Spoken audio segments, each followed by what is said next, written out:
salutations, my friends. Would seem it's been what 10,000 years since we last opened the vault door. Feels like it almost. I blame the Grots. They probably got one of the little buggers stuck in the gear somewhere. What now? A Grot. Oh, you made a 40K reference. I thought you were making a Fallout reference, so somehow I'm like, what? Like, no, it was a bunch of rad roaches. Bunch of rad roaches got stuck in the gears. Somehow. Although you figure a vault door of that size, I'm pretty sure it's going to squish any roach, even no matter how freaking big the damn thing might be. Anyways. You'd honestly be surprised. Yeah, we'll see. Anyways. Alright. So, my friends, welcome back again. I'm Saint Uther, the overseer of this campaign, or this train wreck, whatever you want to call it. Or maybe Atomic Blast. I don't know. If you're just joining us the first time, we've been doing this little campaign for, what, this is the 7th episode now? So, on and off. This is why I'm not like, hey, every Friday we're going to stream for sure, because, hey, scheduling problems happen. Life happens, right? Either people have unexpected, things they need to do the day after, or, and so, like, just like, hey, work was a hell of a day.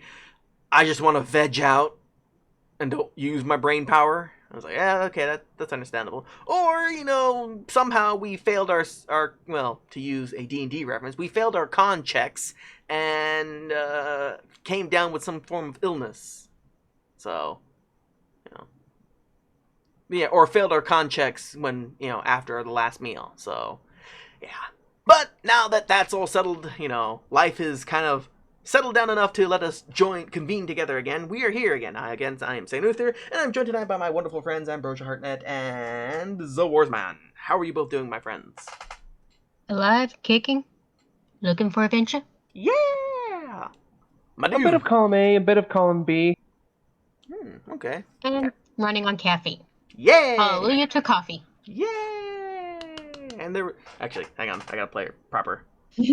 Oh, god darn it. Of course, the damn thing doesn't want to work right now. Why does my Stream Deck do this to me? I don't know. Because tech likes to rebel against you? I guess. Yeah, it rebels against you. Doesn't function for me. Well, no, it rebels against you more than me.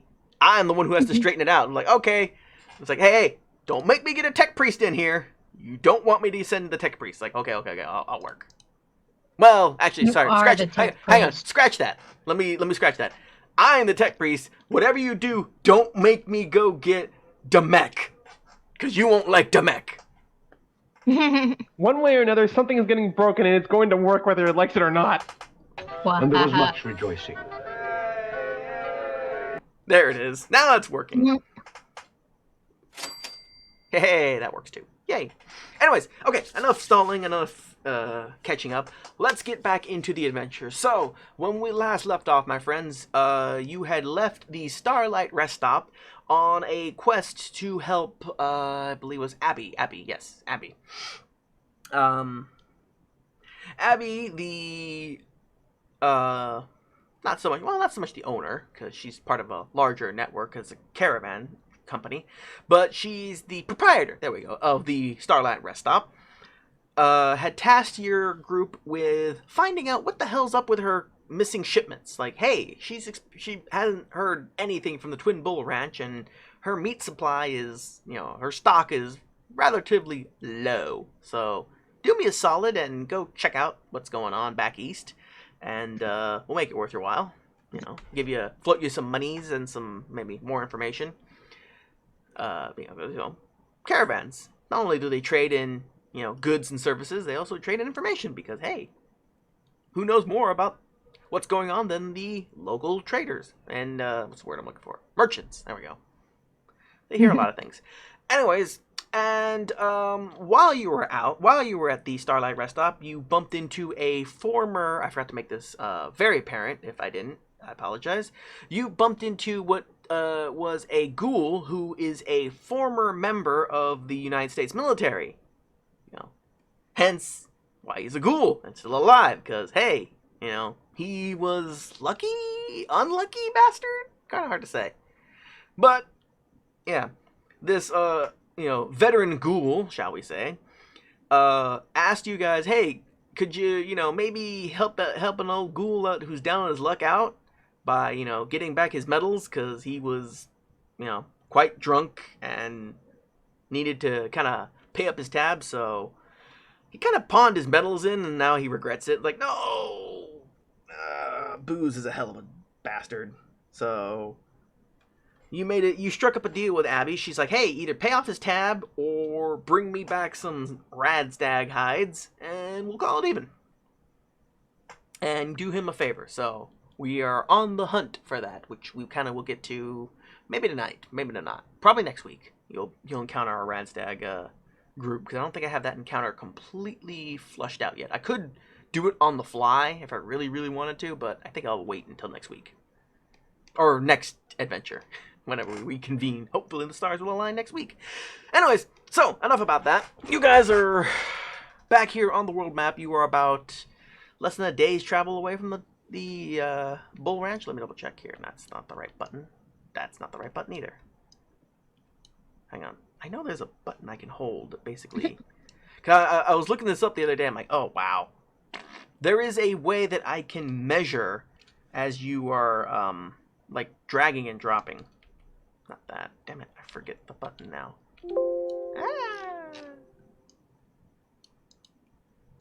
Crap. I'll have to look it up again. Because I know it. I found it, and then it's like, oh, wait, never mind. Lordy mighty. That ain't bad. Alright. Screw it. Alright, anyways. So, my friends, you may continue on your journey. You are approximately... Yeah, you're about 8 miles... A little less than 8 miles from the Twin Bull Ranch. Actually, let me just move you guys over a little bit more. So, yeah, you're 8 miles, which is about, 4 hours travel. And it's... You guys have just finished your first night camping out under the stars in the post-apocalyptic wastelands of whatever place we're in. I haven't named this area because I'm trying to keep away from actual, like, established stuff. So we're in Fallout Land. Anyways, so take it away, my friends. Why does it feel like my neck's been stiff for the past month? Maybe you haven't eaten enough pork and beans. Or maybe Doc, how you feeling? Or maybe you should drink more Brahmin milk. And that's totally a thing in this world. And it totally is a thing in this, well, not only in the Fallout world, but in this world too that I've made. Or very Ooba dooba. Indeed. Anyways, up and at 'em, Doc. We gotta keep going. We're close to the ranch. At least 7 miles, 8 miles out. You see Lara sit up from her sleeping bag. There's a mess. It's like, I'm up. Where's the coffee? You didn't buy any, actually. And yes, coffee is a thing in this world, too, that I have established as well. I mean, I think it is in... Well, you don't see it in-game, per se, but it does exist. At least not in... She's just so used to it that she just don't think when she first wakes up. Mm-hmm. She's just like, ugh, I'm awake, functioning. Where's my coffee? Oh, yeah. There is none. No coffee, but we do have some water. And... I was going to say, yeah, actually, yeah, you guys don't have sleeping bags. You guys have a tent, actually. Yep. No sleeping bag proper, but yeah. So, as it stands, how's our hunger and thirst looking like right now? Oh, that's the other thing I was going to mention. So, another slight tangent. Taking an idea, or stealing an idea and running with it for my own, inspired by Baldur's Gate 3, which I've been playing like friggin' mad in my spare time. I'm kind of gonna go with the whole idea of a long rest sort of thing. So, it is recommended that at least once every 24 hours that your group does take a long rest, because if you don't, then you guys start encouraging your fatigue. It's like, oh god, we're getting tired and hungrier and thirstier, and we're gonna die. So, it is completely up to you guys if you want to take the long rest, and just like in Baldur's Gate 3, if you want to take a long rest, then everybody in the group must have enough food and water, which is 1 and 1. 1 unit of food, 1 unit of water per person. If they don't, then you best be buying, stealing, or scrounging for any supplies.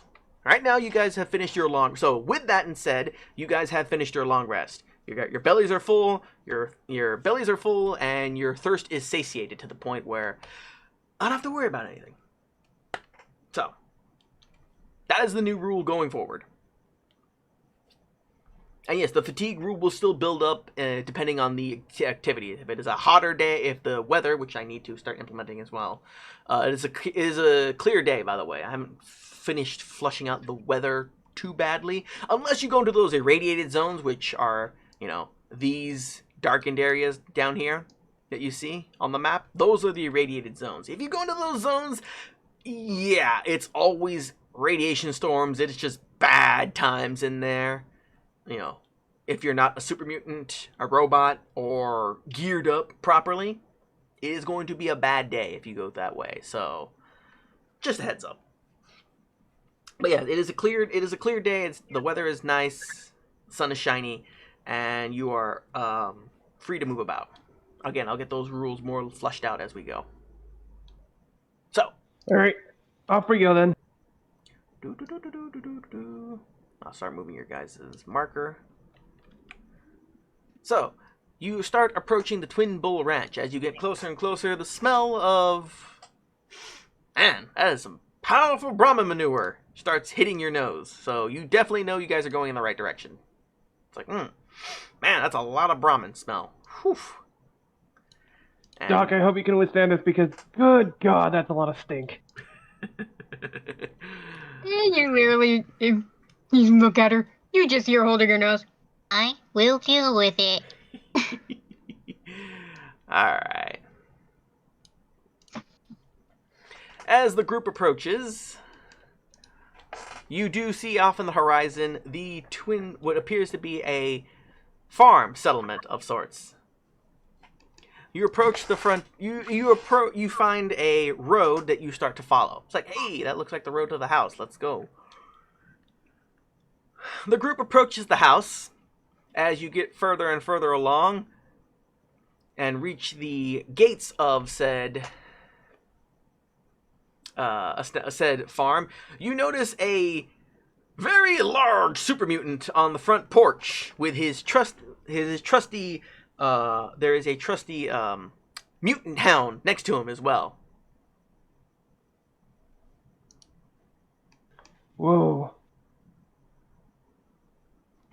He seems to be minding his own business, but he's eyeballing you guys, seeing if you're going to cause any trouble or not. He is, and right. He is currently holding a, I think he has a minigun in his hand. Let me double check. Christ. Yes, he is carrying a straight-on minigun in his hands, just in case. You know, super mutants tend to carry big weapons like this, but yeah, this guy, he ain't messing around. So, proceed however you wish. That is a huge piece. Doc, hide your gear. We don't want no trouble. He pretty much just take her and be like, hide the gear. I'm good. So you're stowing away your weapons? Yep. Okay. Doc stores away her last pistol, or laser pistol, and kneecaps, my friend. How are you? I'm just gonna holster my bat. Okay, you put your bat on your back, and your and start waving toward the big guy. With your friendly gesture, because knowing... Okay, hang on, let me back that up a bit. You knew something was different because most of the times, if super mutants are hostile, upon seeing, you know, non-super mutants, they would have just started shooting and not even asked questions. This guy, on the other hand, didn't do that right away. So you know this super mutant is at least not hostile right off the bat. He's at least willing to chit chat, maybe. So, and super mutants aren't, and most super mutants, at least in your past history of dealing with super mutants in this world, they're usually not that crafty. They won't lure you into a trap. You know, yeah. So, upon seeing your good faith of lowering your weapons and, you know, making yourselves not a threat, the super mutant then holsters his own piece, lets his minigun sling to the side, waves a big old hand at you, and motions you to come closer. Like, Out of character note, I'm fully expecting them to have a thick Russian accent. All right. Go on and find out. So as it goes, we make our way over, Alright. flagging the big guy down. Like, hey, can we get a name before anything happens, please? Been a long trip. So this big tall drink of super mutant with a tall 10-gallon or maybe 50-gallon hat. I don't know. It's hard to tell with a super mutant.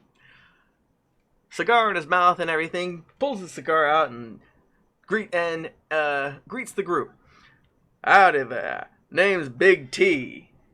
Welcome to the Twin Ball Ranch. Might I ask what brings your lot round here? Big is right. Look at the size of you. Yeah, my mom always did tell me I was a big boy, but that was even before my dip in the vats.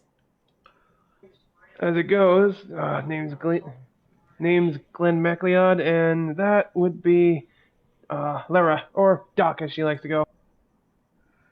You see her guy pop out from behind him and waves. Don't mind her. Anyways, question, you hear anything from the Starlight Rest Stop as of late?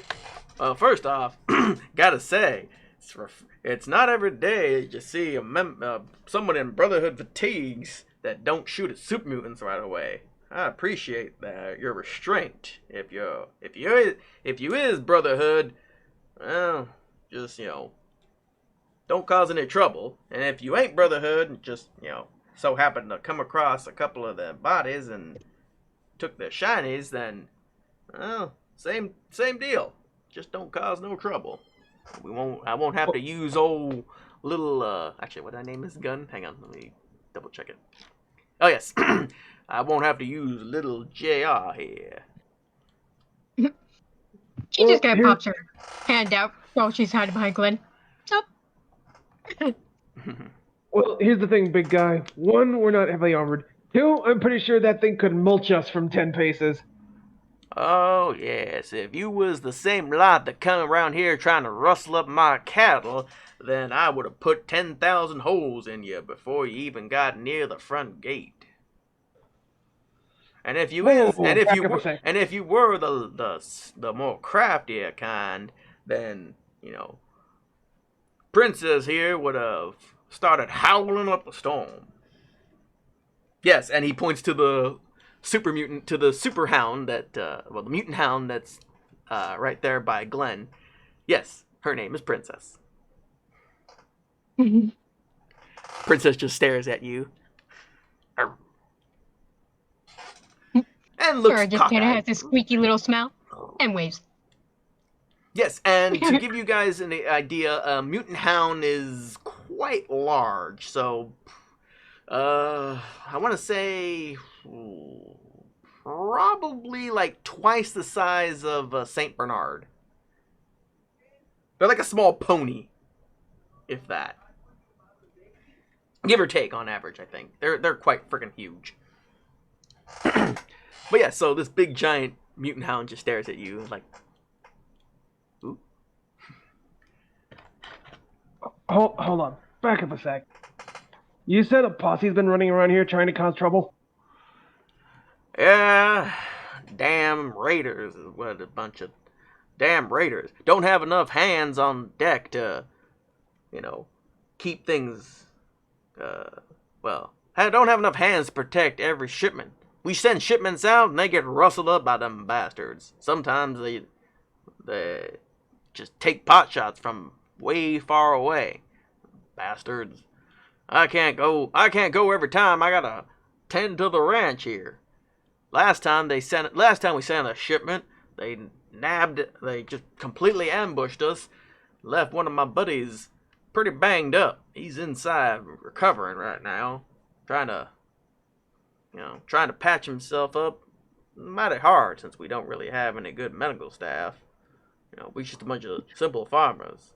But most of the time they're not dumb enough to come around here because they know, we're quite armed, but they outnumber us like 10-1, so we try not to go out for trouble. But if they come looking for it, we'll give it to them. Well, here's the thing, big guy. Well, 2. 1, we're going to keep it simple. And 2, we're actually here because of that whole fiasco going on right now. Would you happen to know a little lady by the name of Abby? Oh, yeah, Abby. That's whose shipment was going out last before it got hit. Damn raiders. I swear, they're just a problem in these parts. Well, she sent us in order to figure out what the hell was going on over here. And what's it called? Number 3. Would you mind the doc take a look at your buddy over there and see if she can work her magic? Well, you got some medical training. I'd be mighty happy if you would go help out my buddy. And pretty much as Glenn saying that, you just kind of see her pop out from behind him, holding up her medical bag. The doctor is in. Yeah, sure thing. Go inside. He's in the room right over there. He points to the room's window where he's at. So, just go on inside, and if you can make him, if you can help him out, I'd like that. And he open the door behind you and step inside. Follow me.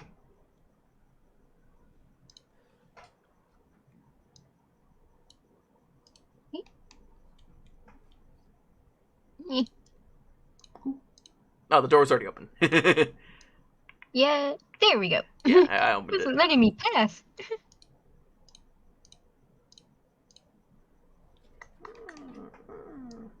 There you go. It should go now.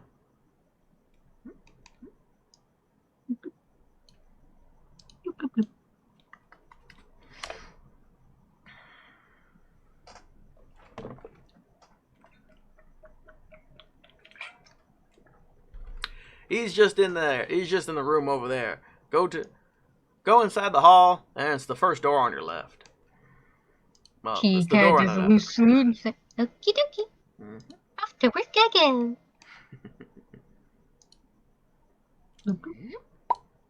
I'll just drop you in. Upon entering the room, you see a super mutant laying on the bed, somewhat bandaged up, kind of half awake, half conscious, half not. He looks pretty banged up.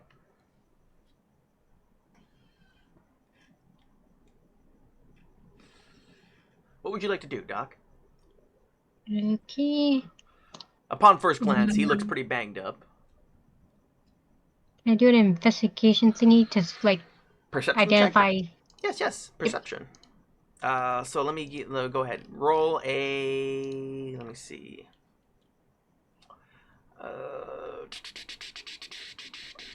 I would say. Yeah, do a medicine with your perception check. Okay. Let me go ahead and help you with that. Zap Okay, got it. and medicine. Difficulty 1. Oh, okay. Wow. Okay. Upon investigating him, you don't notice anything out of the ordinary aside from, bullet wounds, maybe a couple laser burns here, and, well, not so much laser burns, but, well, they could be from a energy weapon, they could just be from fire, it's hard to tell, because these burns are so similar, and your knowledge right now, you just can't discern it, but... This is what happens when she doesn't get her morning cup of coffee. Obviously. So, that aside, if you are going to heal him, it will be, again, a difficulty of 1. Okay, Start patching him up. I am going to attempt to patch him up. Oh, hang on. Yes, and he does have a broken leg right now, too, actually. That bit's obvious. So he's got one critical wound, which is a broken leg, and the rest of his body's hurt. So first check if you want to heal his broken leg, or do you want to tend up to the rest of his body? Because that'll change the Let's check. see. First, start off with the obvious. The leg? Yep. Okay, that is a difficulty 2. Dokie. And you do have full action points right now, too. So if you want to buy some extra dice, you could. That be under medicine as well? Yes, it would be medicine, and it would be intelligence, because you're now using your brains and your knowledge of patching things up. Okay, 3 successes. Boom. So you've successfully healed his broken leg and patched him up 1 health. And now with the most obvious one The super out of the way. The super mutant groans. Is like, oh man. But he doesn't object. It does seem to be helping. Difficulty now 1, since you've fixed up his broken leg to heal him. Same roll, Okay. same skill. Now to make our way for the other little boo-boos. Success. And that'll heal him for... I forget. Just because it's been a while since we played, so hang on. It's your doctor skill plus 2, I think. Oh, actually, I think you have a little bit more because you have a perk for it. Hang on, let me see here. You do have healer, so you get plus 1 more? Yes. When you use... when you heal a patient's HP using the first aid action, the amount healed is plus 1. So yeah, you get plus 1 plus your skill, which is a 4. And you do have a doctor's kit, right? You do have the gear, which gives you a bonus to that. First aid kit, yeah. Which gives you a plus 2. So you get a plus 3 to your skill, so you heal him for 7. And that puts him back to 12, actually. I think, yep. He's now fully healed. Yay. So after patching him up a little bit, cleaning out his wounds, and putting more band-aids and kisses, I guess, the super mutant is now going to make a full recovery. He just needs some more bed rest. And he's now fully conscious, like, oh, hey. Oh, thanks, Doc. Why is someone wearing Brotherhood fatigues helping a mutie like me? She just kind of laughed. Hippocratic oath? Yeet. Oh, I don't know if you've just gone soft or if you're just wearing those fatigues, but nonetheless, thanks a lot. I feel so much better. I'm gonna take a nap now. Make sure you tell Big T the good news. And then...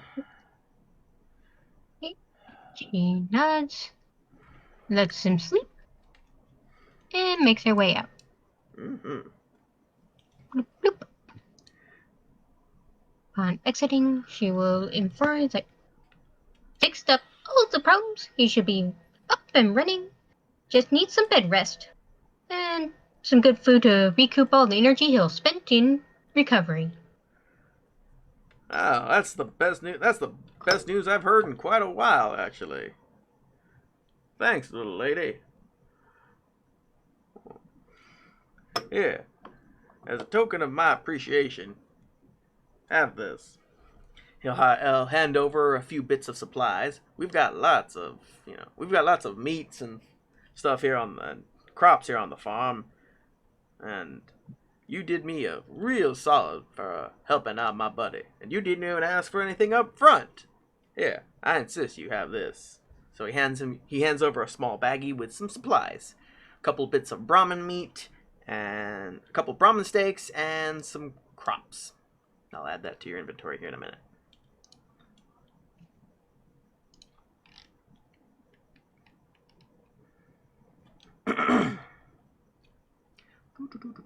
That would be consumables. Right, yeah, food and drink. There we go. So let me add in.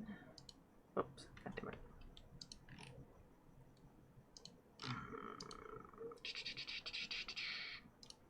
I gotta do it the other way. Our dog.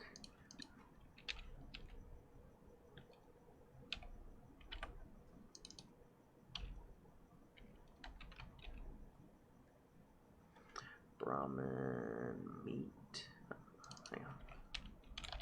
That's steak. Yeah.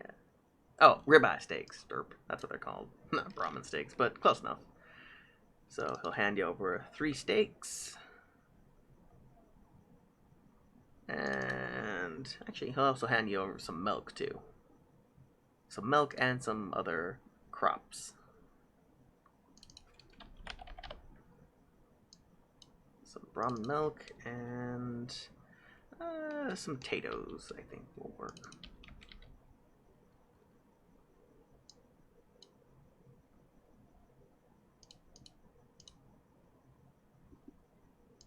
So, by doing a good thing, you got yourself some supplies now. So, he'll hand over 3 steaks, 3 Brahmin milks, and 5 potatoes.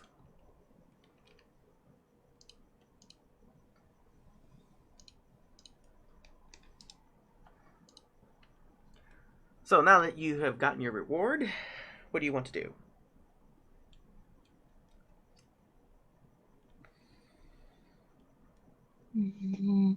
Zabor's man, you've been pretty quiet.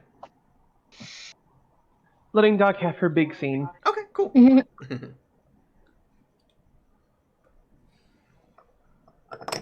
there anything else I can do for you, my little friend?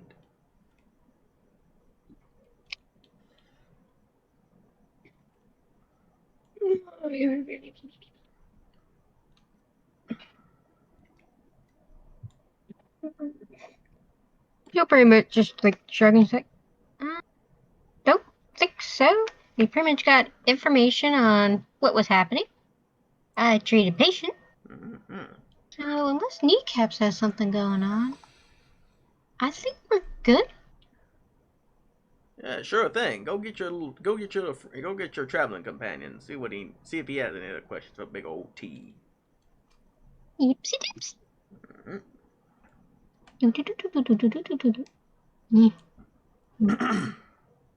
Well, function for me, doorway.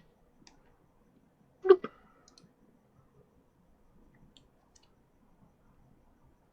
All right, so you're gonna report into your buddy. Yep, pretty much. Inform him. He just steps out, reports in that all her healing has been accomplished. Mission Girl complete. Doc. Love to hear it. Okay, so where's the big guy? Because we need to hash things out. And it points a thumb back into the house. He's in the main room. Alright, come with me then. Pretty sure that's put our foot in the door, give or take.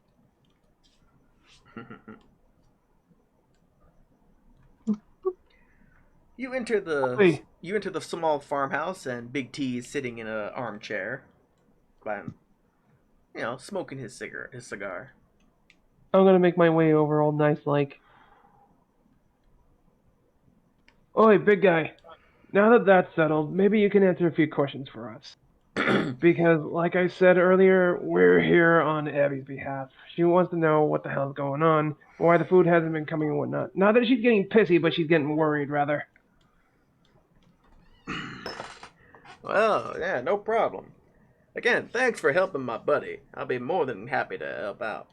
Just like I said earlier, we send out caravans of meat, but we can't really spare that many farm hands. We only have there's only like 4 or 5 of us here. So, we spare one if we can, depending on the day and the time of year. Hence, I sent my little buddy over there. And usually, one super mutant's enough to scare off most raiders, but for some reason, these raiders, they're just something different. They're not only are they organized, but they're armed. They really like throwing fire at people. How armed are we talking? Huh? How armed are we talking? Well, they're just armed with tons of Molotov cocktails, which scares the Brahmin most of the time, and when the Brahmin get too spooked, everything just goes haywire. Have you tried calming down a whole angry herd of Brahmin when you're not a super mutant? Can't say You that I just see have. Laura in the background shudder. Yeah. And hell, when you is a super mutant too, it ain't that much easier. But needless to say, the last caravan we set out got hit. That's probably why that's where Abby's shipment went and got hijacked by them damn raiders. I was lucky. Well, that's where we come in. We was lucky that our boy was able to come back. He limped back pretty hard, but thanks to you, he's gonna make it. And again, I'm mighty appreciative of that. I won't forget it. Like I said, that's where we come in. Oh. Can you point us in the direction of where those raiders are? Because as far as I'm concerned, if those assholes are left unchecked, things are just going to get harder and harder. Yeah. And from the sounds of it, they're starting to get ballsy, too. Yeah, I know, right? Luckily, they haven't been ballsy or crazy enough to come hit us directly. They just wait until we send out the caravans, especially if there ain't no super mutants guarding the caravans. Now, if the caravan is large enough and we can pay to hire enough muscle, they usually let that one go. But we don't have the kind of caps all the time to hire that much muscle, so we just do. Who said anything about paid? Big guy, T, listen here. Hang on. Okay, I think you're misinterpreting what I say. He's talking about normally when caravans go out, sometimes they'll hire people to, aside from their own farmhands to go out, but that's only on the really, really big important ones when they can afford it too. Now, most of the time they just, okay, caravan comes, picks up their goods and goes out. Maybe they'll send a guy if they can hire one, but right now he's not suggesting that you go on the next caravan trip because they're not ready to send one out yet. More so because things are too dangerous right now. So that's what he's getting at. Sorry if I made that seem unclear. Thanks for clarifying. Yes, that's why I'm out of character. Anyways, so yeah. All right, so we've got a bit of an issue now. So that's what let me get back in character anyways. So until them raiders is dealt with, I don't feel comfortable sending out any more caravans. We've lost enough supplies to them bastards. And that's kind of what I'm getting at here. Maybe you lot is good. Maybe you lot can go in and help out, and maybe you can help a human out again. That's what I was thinking, big guy. Yeah. You leave those raiders to me and the doc over here, and the dog too. Yeah. We've dealt with our fair share of scraps here and there, so it shouldn't be anything out of the ordinary. I hope. Well, that'd be mighty appreciative. Tell you what, though, if you help out, if you do me a favor and help out around the farm a little bit, you might help free up my schedule, and I might go help you, show them raiders a thing or two. Because I got some beef to settle with. I got some beef with them raiders. Of course, if you want to handle things a little less violently, then, you're free to try, but that's not my style. Especially at this point. So what he's angling at, So what he's angling at is you have two ways of dealing with this. Either you can go in full stealth mode and try to, maybe try to reason and talk with the raiders. That's one way. Or you can just go in guns blazing.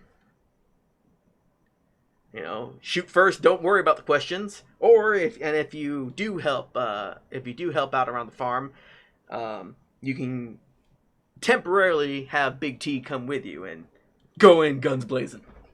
Yeah, with him there, you ain't gonna be doing it quickly and quietly. It's gonna be loud and messy. Well, considering these guys are apparently trying to start shit with super mutants just to get some supplies, I don't think talking is going to be... Well, okay, these are raiders. Situation. Raiders are just raiders. They're just people who they take from whoever they can. If they feel like they can take it and get some quick, easy money and food and supplies, or chems, whatever the hell they want, then they'll do it.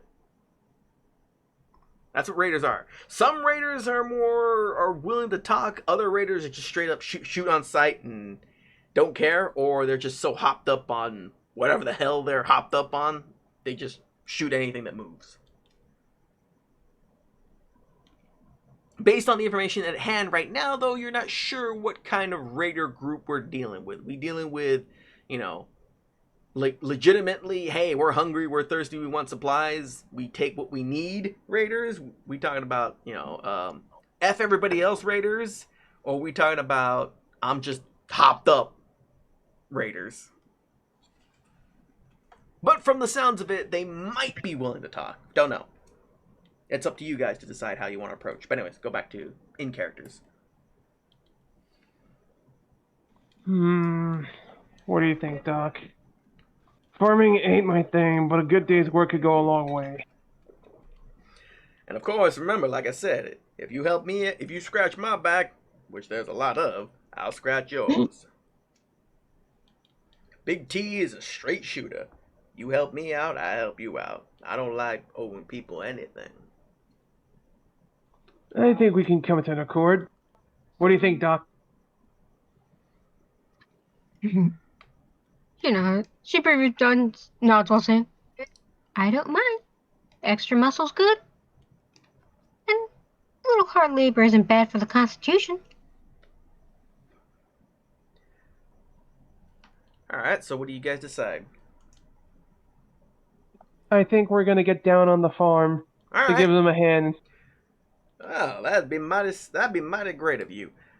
There's 3 things I need to take care of before I'm free enough to go paying some raiders a little visit. Well,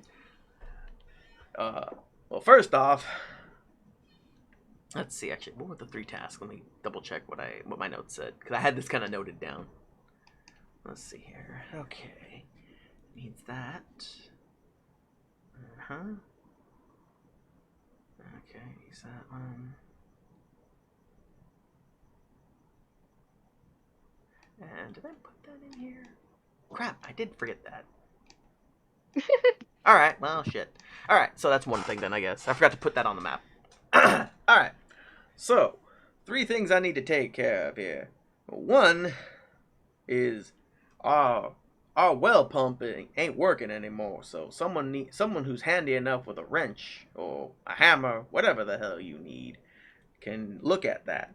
That way we can get more fresh water, because taking trips all the way to the closest water source, that's taking a while. We need the pump.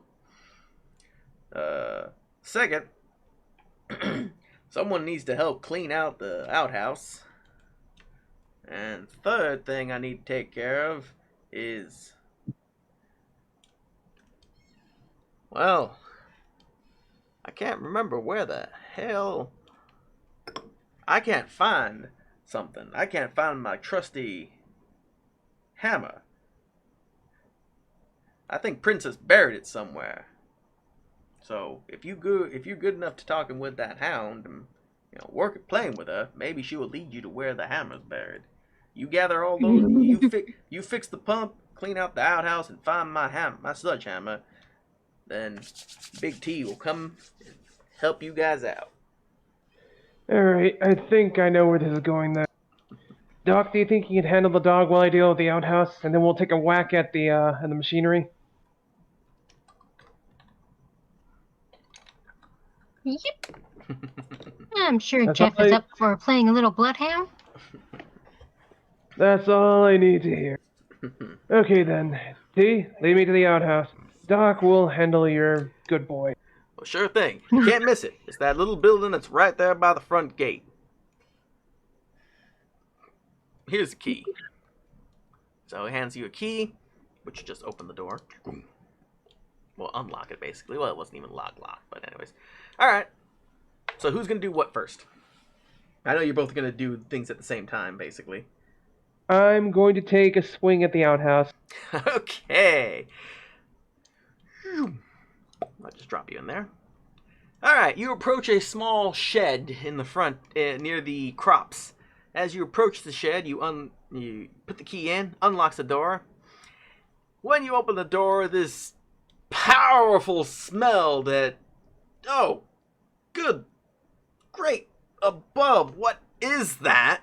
Just hits you like a freaking freight train. I mean, good lord. I mean, super mutants, yeah, but super shit, on the other hand, whoo. The minute Kneecaps gets a single whiff of it, he convulses a bit and then looks up. Lord, walk with me on this one. Yeah, so, roll a survival check, difficulty 1. Oh, make it endurance, on your survival check.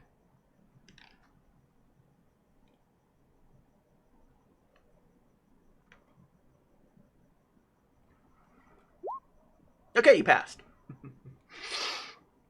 You summon your strength. It's like, no, I can do this. I've seen worse. I've smelled worse, maybe. At least I can't recall. I'm pretty sure I have, but... Alright. Man's gotta do what a man's gotta do. So, Kneecaps will then... Well, let's see. Well, take off your coat, roll up your sleeves, grab a shovel, and get to cleaning. Yep. Alright, let's get this over with. Mm-hmm. Alright, what do I have to roll to get started to clean up? You know what? Let me go ahead and say... Do strength athletics.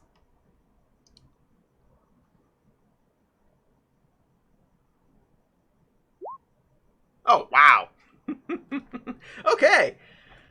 Yeah, Glenn wasn't screwing around. That was a critical success on one of those ones, too. So, yeah, that's why. Okay, you got 3. You only needed 1. But yeah, you definitely make short work of that job. Just, okay, the faster I get this done, the faster I'm getting the hell out of this damn place. So, you start shoveling away. After what seems like forever almost, but it's only been about 10 minutes, you've cleaned out the place. Loaded it all up in a giant wheelbarrow of sorts. And yeah, it's good to go. Now you just need to haul that sucker over to the crop fields, and you know, the person tending to the fields will take care of the rest. And away we go. And with that, your task of cleaning out the outhouse is done. You joking? Over to Doc and Princess. Well, Doc, Jeff, and Princess. Doc stands out there, hands on hips, looks between Jeff and Princess, then back and is like, okay, my dear four-legged companions, we're gonna try to find us a hammer that someone went and buried. Princess kind of has this little, she kind of looks down a bit like,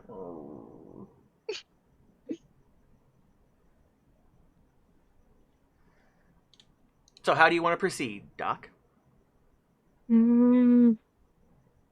Is there a way to convince Princess to lead us to where she may have buried hammer? Well, you kind of have to come up with something on this one. I mean, you do have a canine companion of your own. Oh.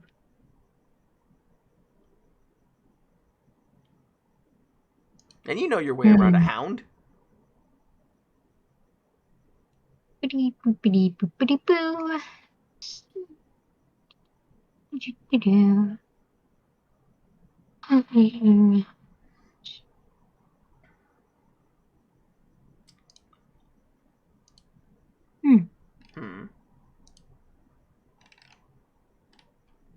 Only child dog food that may count as a treat. He just kind of squats in front of Princess and is like, okay, girl, do you want to show me where you buried the hammer? There might be a treat in it for you. Her ears perk up, her eyes widen a bit, and her tongue hangs out a bit.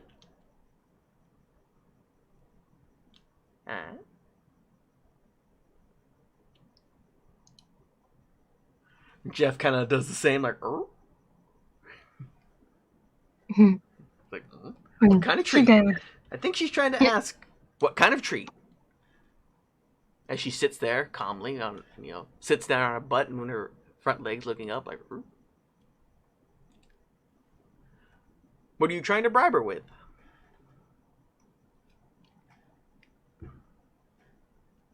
do. Look at your inventory.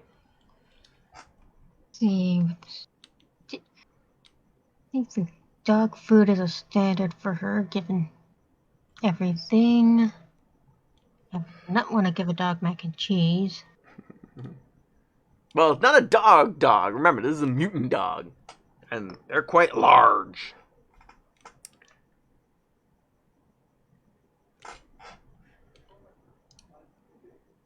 In fact, let me see here. Did I put him in supplements? No, I did not. Mutant Hound.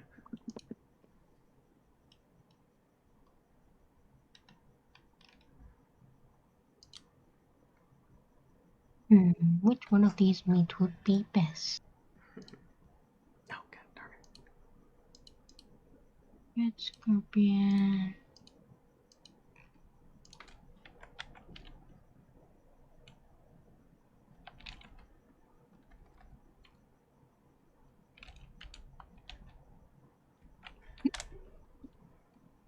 I'll go with that. She'll just kind of hold out one of the raw ribeye steaks and be like, this could be yours. Just have to show me where the hammer is. The large hound seems very intrigued, little tail nub wagging about. She does a couple circles, does a little circle or two around in place, and looks up at you like, She totally could just tackle you and take it from you if she really wanted, but she's a pretty good girl.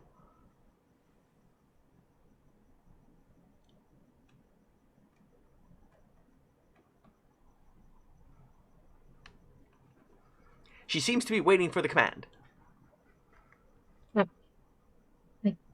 Okay, girl. And seek. It's like, take me to the hammer. Go on, take to the hammer. Yep. Sit. Find the hammer. Find the hammer. Find the hammer. Good girl. Alright, she will then take off. Jeff and her do your best to follow.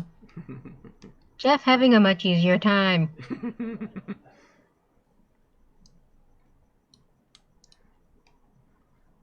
She will take you somewhere around the farmland, past the Brahmin, past the Death Steeds, past the Radhogs, and to a corner of the house, the back of the house. For a second, she looks puzzled.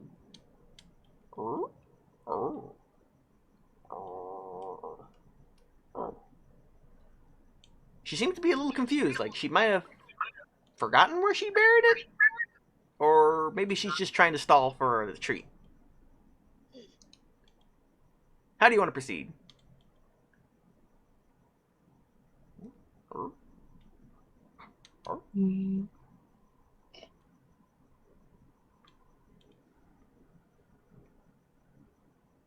Okay, she'll try focusing to see if she can get the more exact location back. She'll try what? Is it around here, girl? Buried where you want? Nearby, maybe?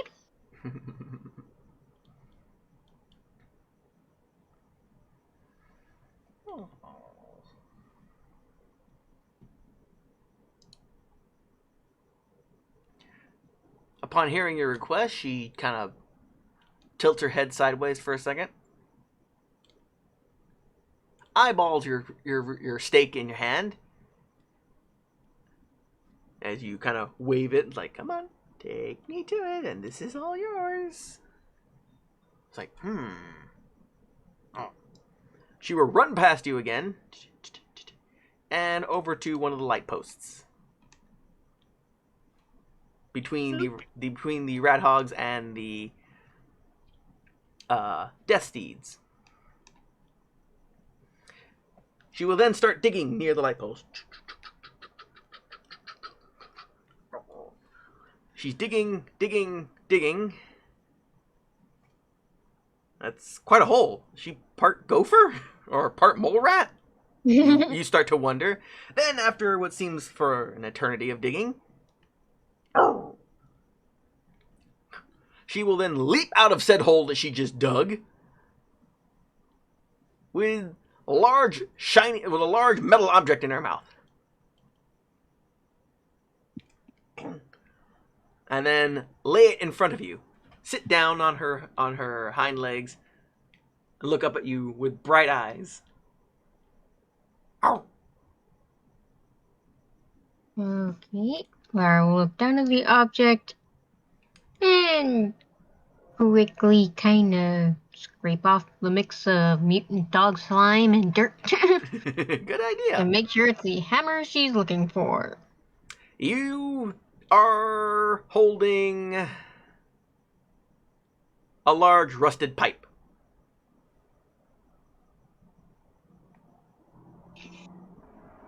He kind of looks at the mutant dog and is like, it was worth a try. But a deal's a deal. You kind of tried to do what I asked. Holds out the stick at arm's length. And toss it to her.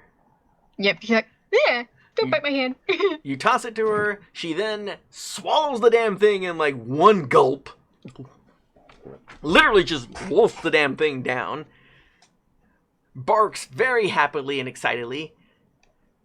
And then takes off real fast. Goes to another corner of the farm. Starts digging.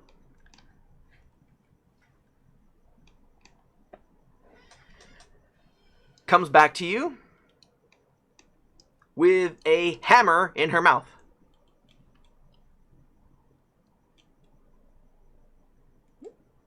At it. Lara lights up and it's like, that's what we need.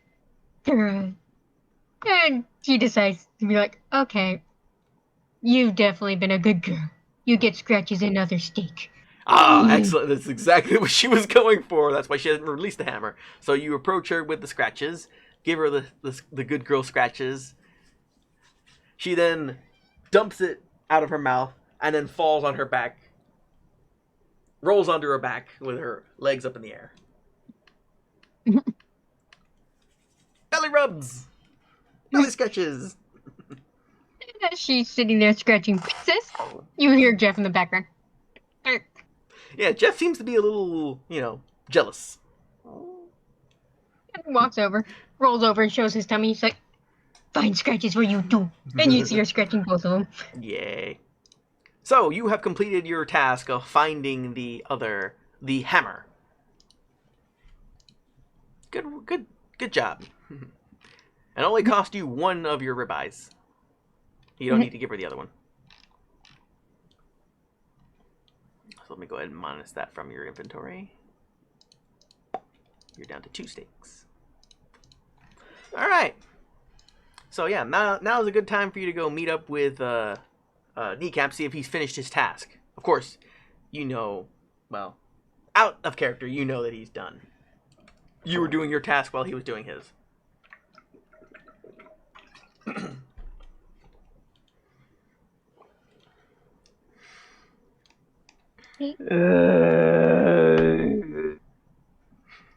She finishes up and the last reaches thing, the front of the house. hang on, real fast. Last thing, I'm like, let me throw this in just so that way you both are in a similar camp. So after you were done giving her the belly scratches and everything like that, she then, as you were about to leave, she then tackled you and started licking your face in excitement and joy.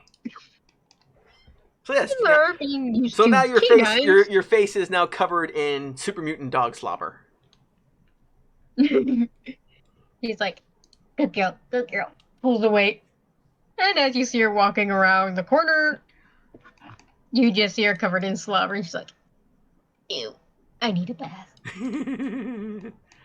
Or a towel. All right, so now the two of you meet up. You go to the outhouse to see if Glenn has finished his task, and he has just exited the outhouse with next to a giant cart of, oh God, is that what I think it is?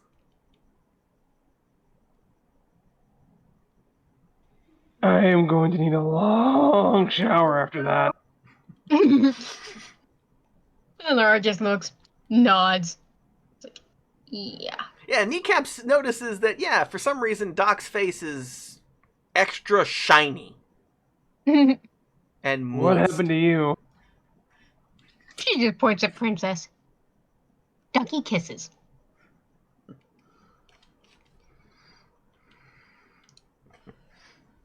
That certainly explains it. Hey, well, both of you have completed your individual task, and now there's just one more task left, which is to work on the water pump. Let me see if I can get all this smell away from the dog.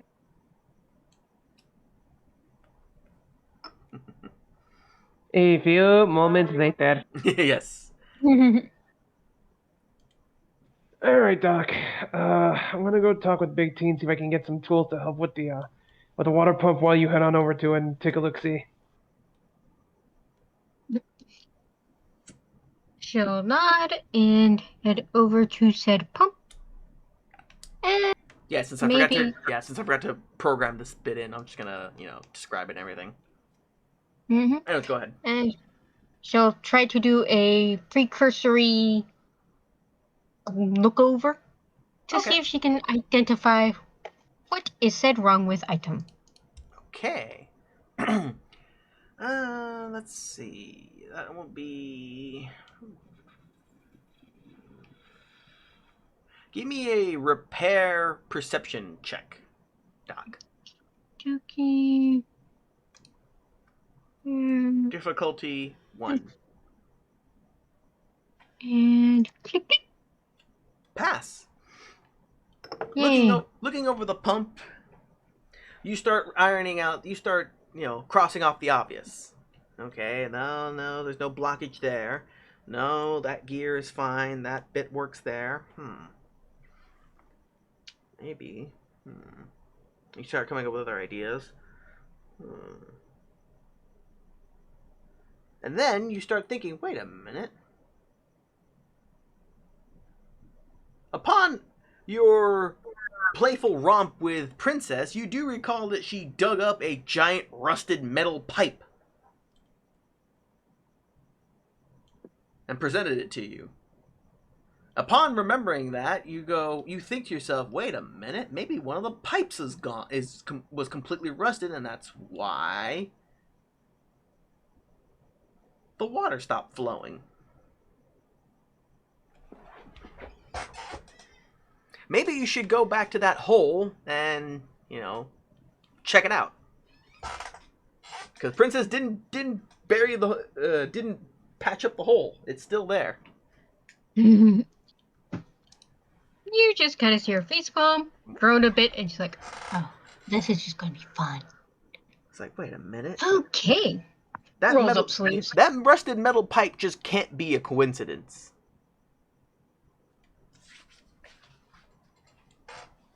And she starts making her way back to where the hole is. You just kind of hear her humming softly. Yes, the good old hi-ho, off to work we go song.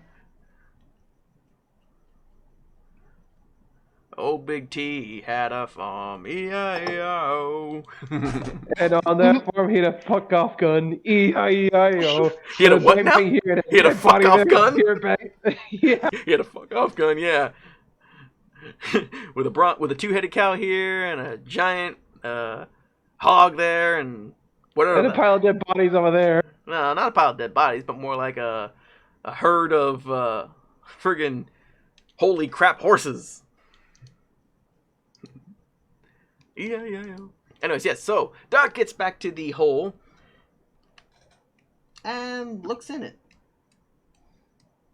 She does notice that that the bottom of the hole looks wet, and there's a small puddle of water forming.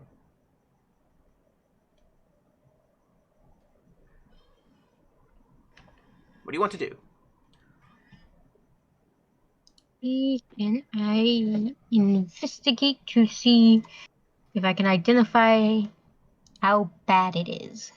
Yes. Do another perception check. Difficulty 1. Definitely. Yes, upon further inspection, you do see that, yes, the pipe had rusted away and had busted, which is why the water flow is no longer, the water is no longer flowing to the pump. The pipe needs to be replaced. Princess kind of figured this one out earlier. Maybe that's why she dug up that hole first. To kind of show you, hey, this is the problem. But, other people around here just think she's digging holes for no reason. Or just kind of shakes her head and mutters under her breath. Dang, that is one smart-ass mutant dog. Mm-hmm. So, the pipe just needs to be replaced. It's a common material. Pipes are, they're not rare as hell. You just need to figure out some way of, temporarily stopping the flow of water so you can put the new pipe in.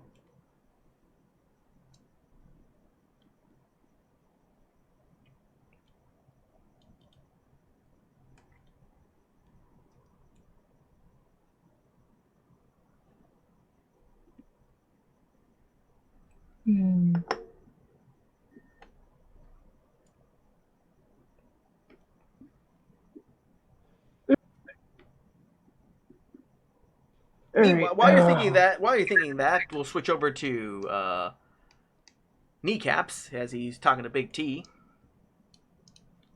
Alright, so the outhouse is clear. From the looks of things, I think the other problem's been issued. Where do you keep your tools for the water pump? Boy, you don't have to tell me that the outhouse is clean. I can smell it on you. Thanks a lot there, little buddy. Tools? Yeah, there's a whole bunch of... we keep the tools in the supply closet right here. So we'll lead you over to the door. All right. There you go. Have you figured out what's wrong with the water pump yet? I have no idea, but I think Doc might. I'll go ask her. Yeah, sure thing. If you need any supplies, this is where they are. Thanks, Big T, if you'll excuse me. Yeah, And no upon problem. realizing that, while she's poking around the hole, she's like, shit, Kneecaps probably won't know where I am. Jeff? Fetch. Yeah, you're in the hole right now, aren't you? Kinda. Okay, well, Alright, pretty much. Well, because from what I heard, you didn't jump in, you just looked down like, okay, what's going on here? Yeah. Okay. No, pretty much Laura just, leaned over and Okay, yeah. has her head in the hole, but not her whole body. Yeah, exactly. Oop, the two of you are now have reconvened. Yep. How's it going on down there, Doc? Ooh, we got our work cut out for us. How so? Rusted pipe gave way, large hole in the back, minor flooding. Not quite sure how we're going to shut the water off long enough to pop in a new pipe, but if we manage to, that should fix it up right as rain. Let me ask Big T if he knows where the water source comes from, so that way we can get it. We can round up some people around here and maybe put a stop to it while you work your magic. I got the tools with me, so hang on to those and I'll go talk with Big T. Yes, sir. Hey, T. Hey, Doc's onto something. Oh, what's the word? From what she says, one of the old pipes gave out. Ah. And then to top it off, there's flooding. I need to know if you could spare maybe a guy or two with me to go to the water source and put a stop to it before she works her magic. We get water from the river and stuff. So ain't no stopping that. But if you need a pipe, we probably have some supplies in the closet. Stopping the water flow, on the other hand, well, might just have to stop it digitally. Digitally? What do you mean by that? Yeah, digitally, with a digit, as he holds his fingers out. As he kind of wiggles his fingers. Alright, I'll get the supplies then. Take me to the leak there, and I'll lend you a hand. Or maybe a finger. Right. Come on, big guy. So he will go outside to meet up with Doc. You get what you need. You gather the supplies from the closet. You find, all sorts of different tools. You find, some brooms, tools. Hey, there's some pipes. Grab a pipe and run out with it. Doc takes Big T to the hole, which is the water level is starting to rise a bit more. It's not completely flooded, but they're going to end up with a pond sooner or later. If you don't patch this thing up quickly. Well, I'll be damned. So that was the problem, huh? Alright. Well, when your buddy finds that pipe, we'll get to work. So we'll just wait here for him. Alright, where the hell are you? Come on, I gotta find something. What'd I have to roll?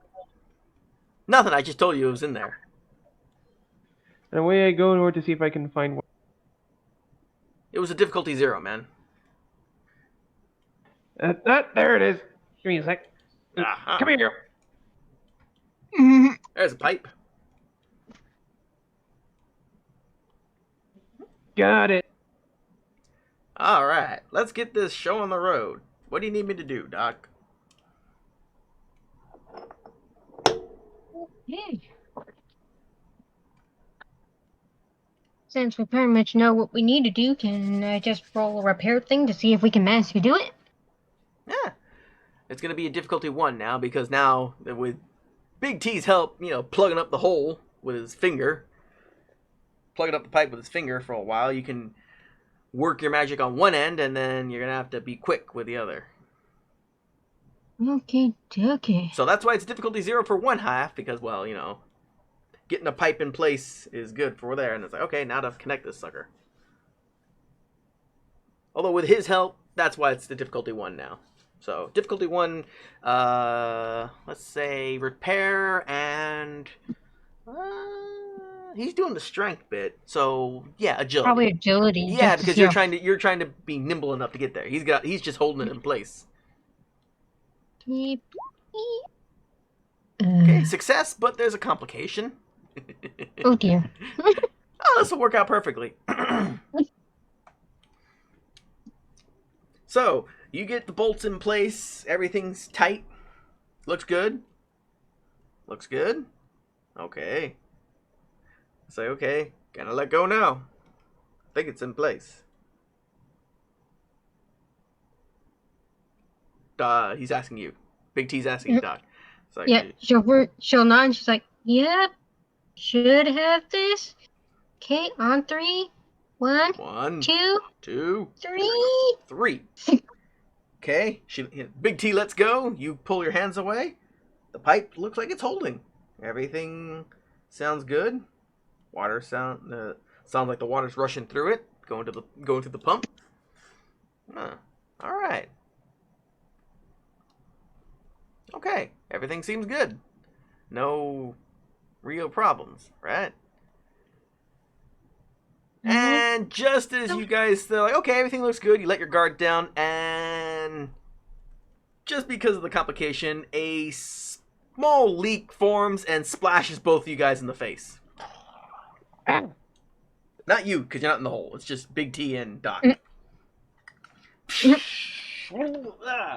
Looks like there's a leak, Doc.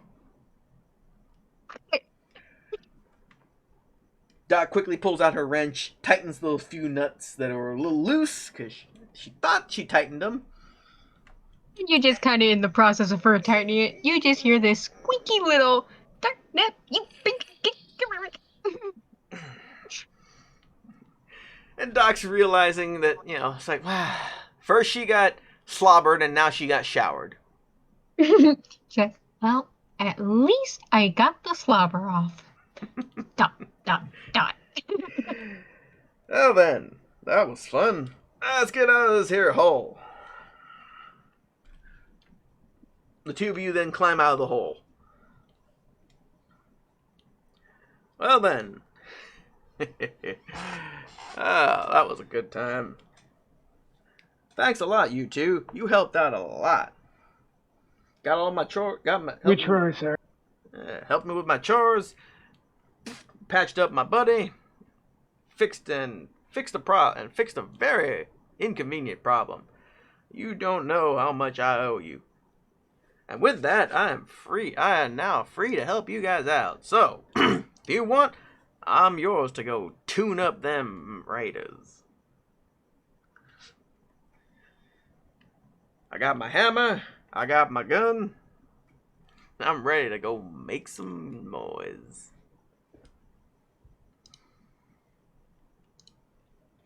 With that, Kneecaps puts on a big ol' smile. Yeah, so Big T is your temporary companion, which I will control.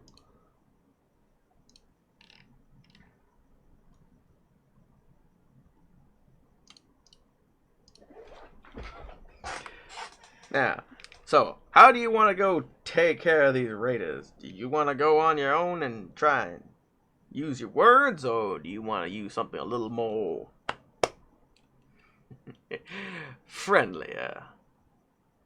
As he pulls out his minigun and just kind of lets the barrel spin a bit and shoots off a giant grin. I actually had an idea there, Big T. Maybe you can approve it if you want in. Okay, so here's what I'm thinking of. You said that we could both either talk or kill the lot. A thought came to my mind. We could go in guns blazing in the middle of the night, okay? In order to try and catch them off guard whenever we locate their position. When we do, we start raising hell. If any one of them wants to surrender, though, rather than, fuck around and find out with a pair of vigilantes and a big super mutant wielding a big fuck-off gun, we'll spare them if they're willing to talk. But if they decide no, they're gonna fight to the death, then well, they made their bed. Now they're gonna have to lay in it. I like that idea. All right, we'll try it your way. Come on, let's get then. It's not that far. Well, it's a bit of a far. Hang on, let me double check what it is. Let's see here. Back to the world map real fast. Actually, let me bring you guys back to the world map too. Alright. So, oh yeah, I did forget to put it down. Let me double check it here. It's actually in the master map, but I'll do that right now. Where the hell is the... Is it that one? Yeah, there we go.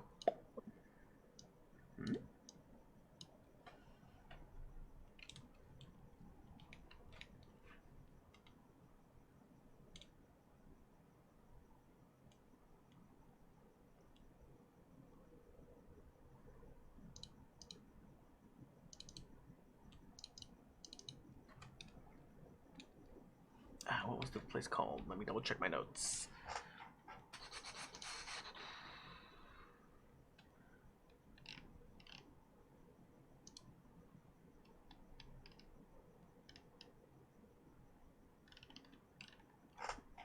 Okay.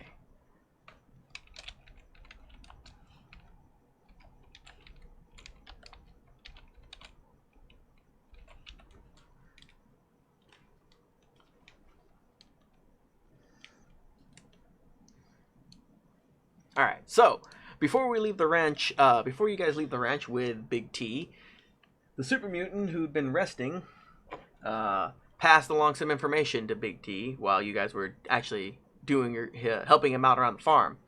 and he will pass. Big T will also pass that information to you. So, hey Doc, that buddy of mine that you helped, he managed to remember something from the last time he attacked. Turns out he remembers seeing them run off toward the west. The only thing out that way that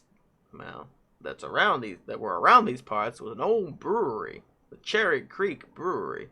That might be where they're gathering. If I was looking for a place to hide and I didn't have this here ranch, I'd say that'd be a good place to try it out. And with that, he will mark that on the map. Boop. Cherry Creek is, last time I checked, is about, let's see here. So it's about that many, it's about 18 miles, which is 9 hours.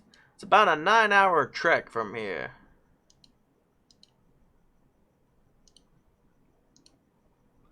If we leave now, we'll be there just before dark.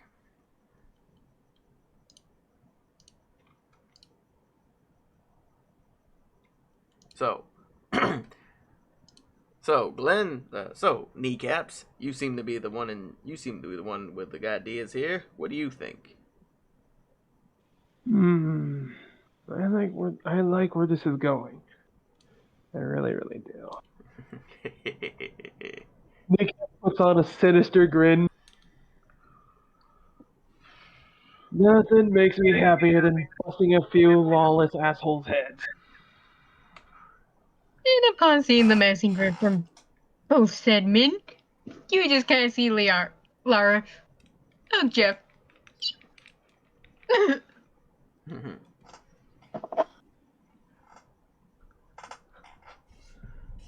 So now I do have one other idea too. If you want to hear it, if you want, we can go on. We can get there on foot, and we'll reach Cherry Creek by nightfall.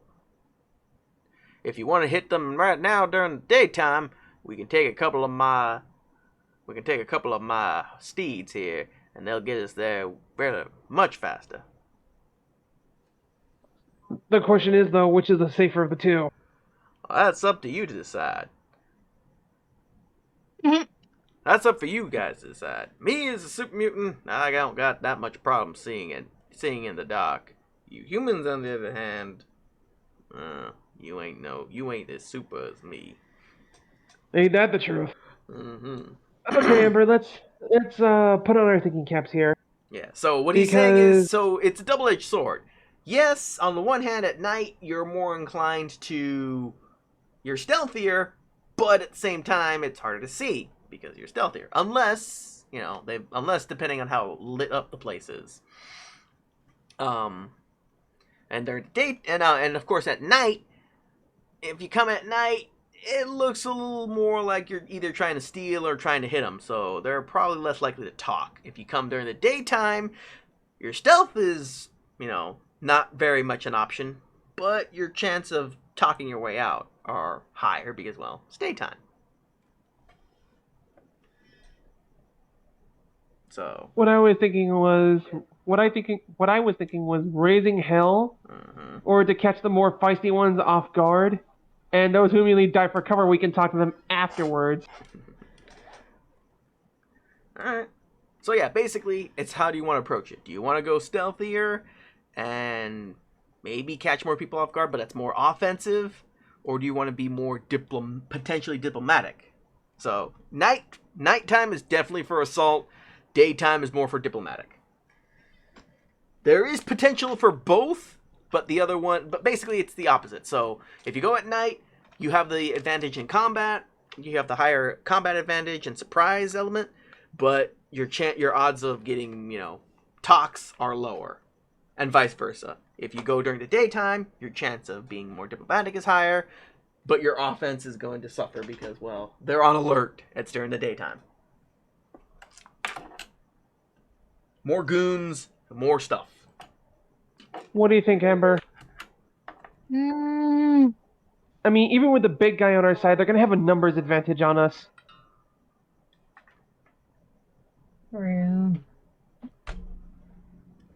And it's not like we get plot armor. This is true. I figure if we can go at nighttime, we'll have the element of surprise and we'll be able to catch the majority of them off guard. Once we dwindle the numbers and they say that Big T has come for, like, a bit of payback, we may be able to convince those who want to surrender to, like, hear us out and whatnot. At the same time, though, we'll also be able to, what am I thinking here? We'll also be able to take out the most troublesome of the lot. Because it'll take them a while in order to get their shit organized. Unless they get really, really lucky.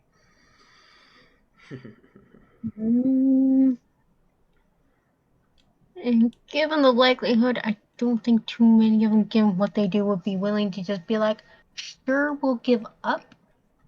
So surprisey, attacky might be better. So you want to do the night strike? Might be a better option. Alright.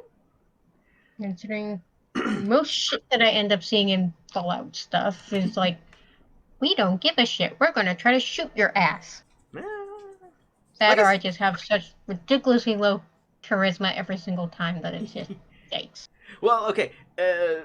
Speaking out of character here, and again as the DM, basically, to give you guys some more advantage, some more insight, because neither of you have that much information on Fallout like I do.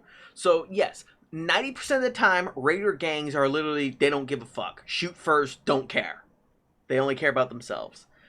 There are the handful of raiders, I mean individual raiders, a handful of raiders who are a bit more conscionable, and then there is even less handful of raider gangs that are more of the hey, they just take because, hey, that's the best way that they can survive. They are not that malicious, though. They don't try to go out of their way to just cause panic and suffering.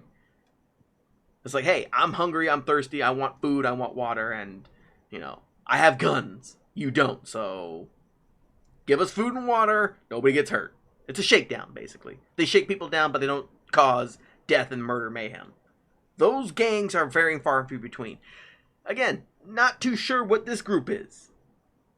Yes, they fired on people. Maybe some people have ended up dead. That happens. But, I mean, the mutant that you helped out, he had a broken leg, but he wasn't dead. His life wasn't in completely life-threatening condition either. He was just, tagged up and broken leg.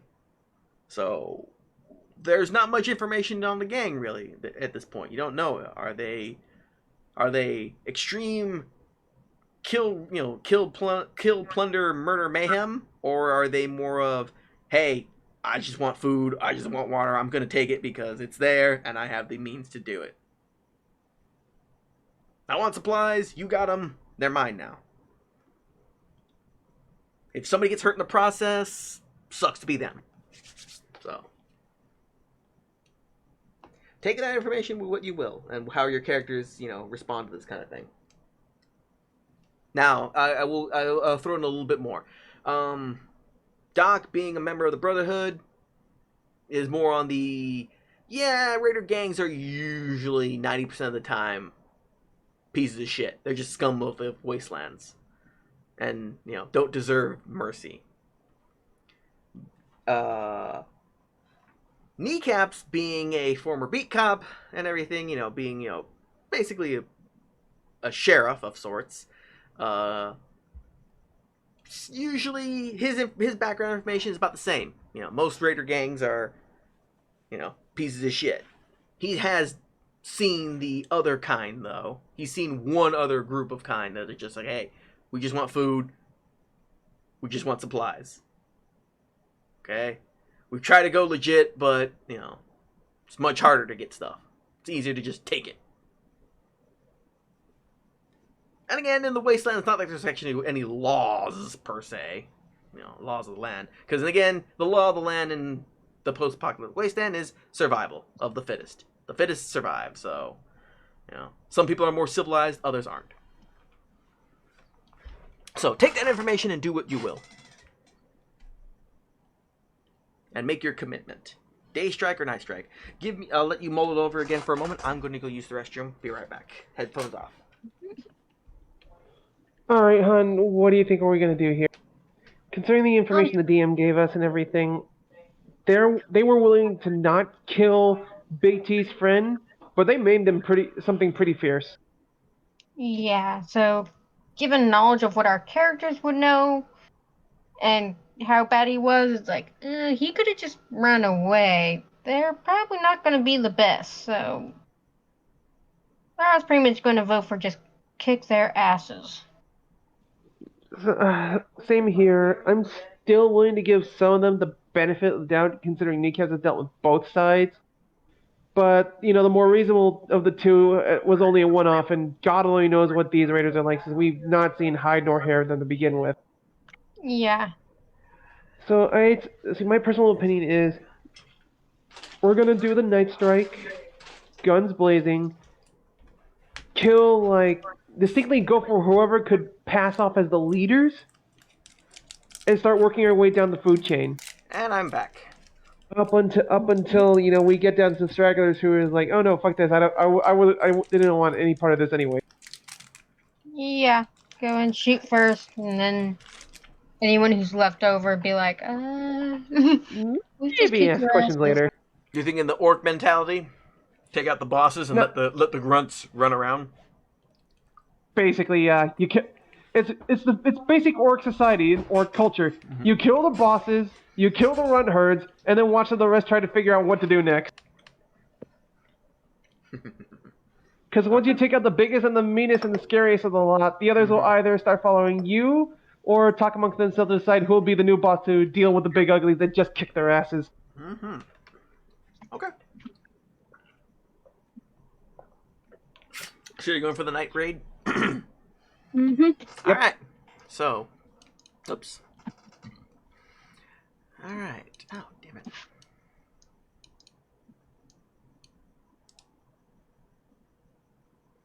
Let me see here. Turn back. There we go. All right. So I'll move your party along.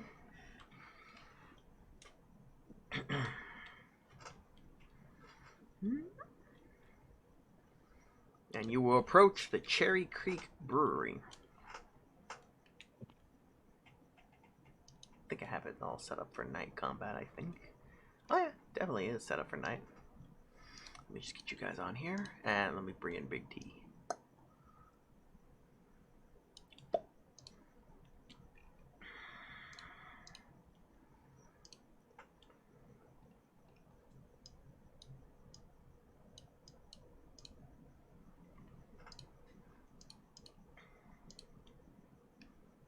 Yeah, he's got everything.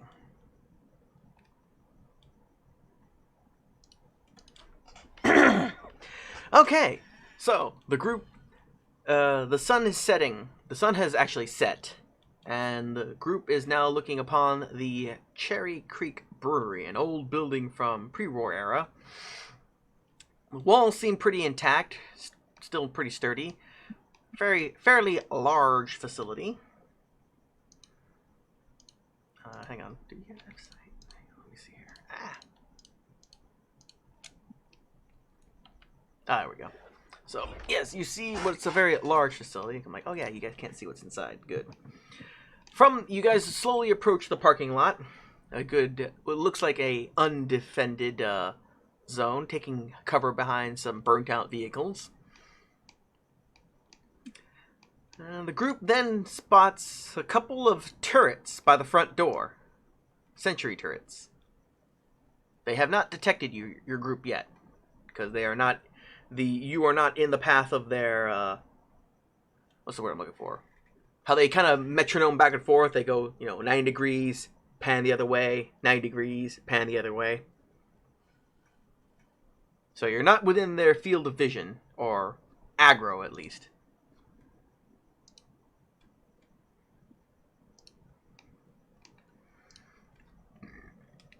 You don't see any patrols outside of yet, but then again, that's probably why the turrets are there up front.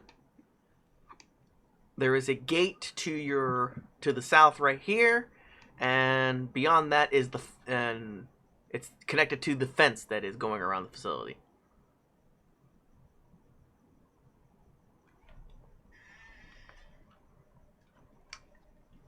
You know, they figured they would never make it easy. Yeah, it's like Big T will chime in. Yeah, if I didn't know any better, I'd say this is definitely a Raider gang's stronghold. Them turrets out front didn't just show up overnight, and those don't look like standard security before pre-war. Well, kneecaps, how you want to handle this? I'll let you take lead. I'll let you take lead. I'm not stupid enough. I'm not dumb enough to go in guns a-blazing like this. Yeah, the others stacked against us. I was going to suggest a perception roll around our immediate area to see if there's anything we could throw over to catch the attention of the turrets. Well, you don't need to per se because again, their field of vision is forward. So, I mean, unless you guys make a crap ton of noise coming through the gate, you're not gonna aggro them because it's not gonna pick you up right away. Let me try something. Kneecaps is going to take off his hat, stick it on the end of his bat, and then very slowly try to walk past. I'm going to sneak. Hoping they'll catch the hat first rather than me. Okay, make a sneak roll with agility.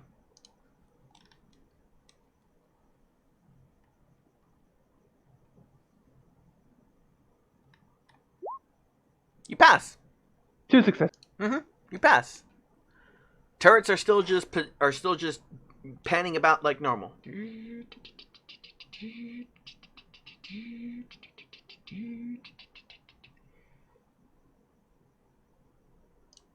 Can't seem to move my character past the fence.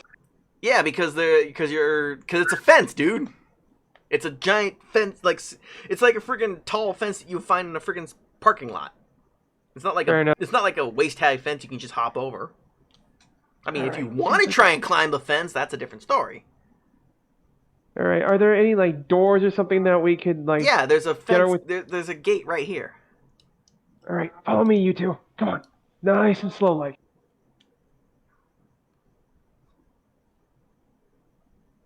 All right, making my way toward the door, motioning for Pete, Jack, and Doc to follow along. I'm gonna reholster my bat and stick my hat back on, and make sure that my pistol's ready to be drawn whenever. Okay, so I'm guessing that door is locked. Yes, the door is locked. Difficulty 1 to lockpick it. Is there any sort of wiring or whatnot that's attached it to the turrets? No. These turrets are self-contained. Okay. All right, so lockpick roll. Yeah, all turrets in the Fallout world they're all self-contained. They don't have any wiring to places that you can just shut them off. The only wiring they do have is if they're connected to a power supply, and these ones they're wiring going inside the building, so their power supply is somewhere inside. Right. No real way to cut it from this point.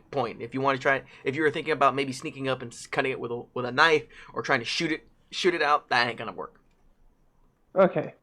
Plus, if I tried shooting it, that'd alert the whole fucking camp. Probably would, especially since you don't have a silenced weapon outside of the knife. All right. So, let me see here. I've got a lock picking of 2.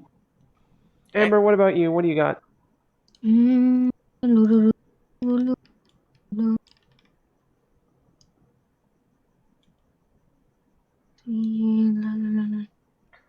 I got a luck picking of 1. All right, so it looks like it's going to be up to me. Difficulty 1. It's difficulty 1, so you just need a single success. And you guys are still sitting on 6 action points, so if you want to buy extra dice. Oh, no! Oh, wait, hang on. I don't think you had any... Oh, you don't have any bobby pins, do you? No, I don't. Okay. That's probably why.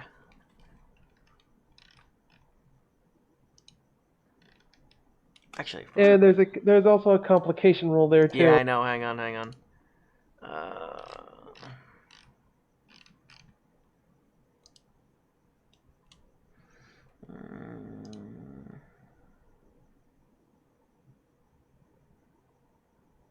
Okay, I will say that you borrowed a bobby pin from Doc, because you guys have. She has a couple. The complication is your bobby pin broke. It didn't. It just snapped. It's not stuck in the lock. It just snapped. Like. So you were down to bobby pins because you can keep using bobby pins until they break. So the fact that you rolled a complication means one of her bobby pins just snapped. So let me go ahead and take that out of her inventory. What the hell? Over. Damn it. Hang on. Let me punch up her character sheet again because for some reason it just wasn't changing over. There we go. Gear. You have... I know you bought a bunch of bobby pins. Yeah, you're down to 4 now. Okay. Doc's got 4 more bobby pins on her. Doc, you mind? Reaches in her pocket, pulls out a pin, hands it over. Good luck. Lord knows I'm going to need it, considering that's how our night started. Actually, hang on. It's locked. Oh, well. That works. Success! Note to self, I'm going to have to buy my own. Alright, thanks, Doc. Here you go. He'll hand back the bobby pin and motion for them to all follow. Sticks it back in her pocket and trails behind. Kneecap's remembering some of his misspent youth and, some of his more, how shall we say, virtuous adventures of hunting down some scumbags. It's not his first time he's picked a lock, although it's been a while, so that's probably why it broke the first time. Used to be easier. It's been a while. There we go. So with that, you have now unlocked the door. Oh yeah, I forgot to actually lock it, but whatever. There we go. Let me lock the doors that are actually locked.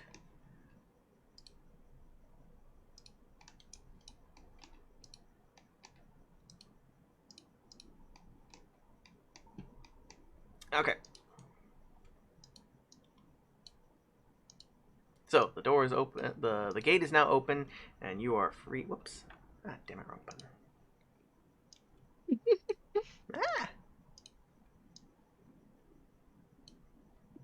There we go. All right. So you guys have unlocked the door.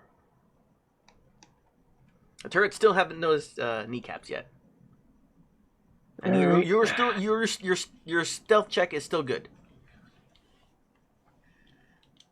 Okay, so I'm going to lead the group down to where the nearest entrance is, nice and slow.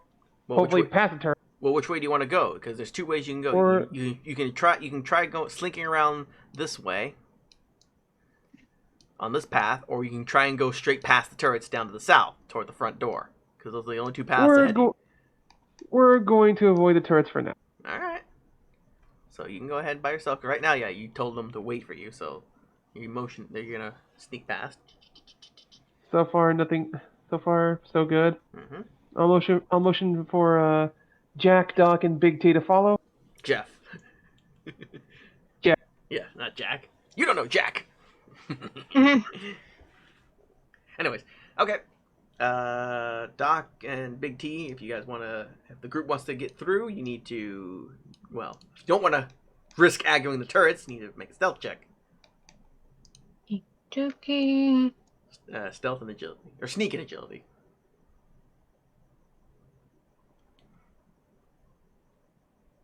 There's ducks. Ooh. Doc is not very stealthy. Ooh, At least not yeah. right now.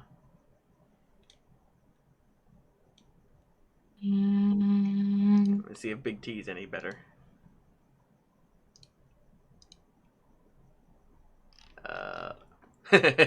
Yeah, you're about as stealthy as a super mutant right now.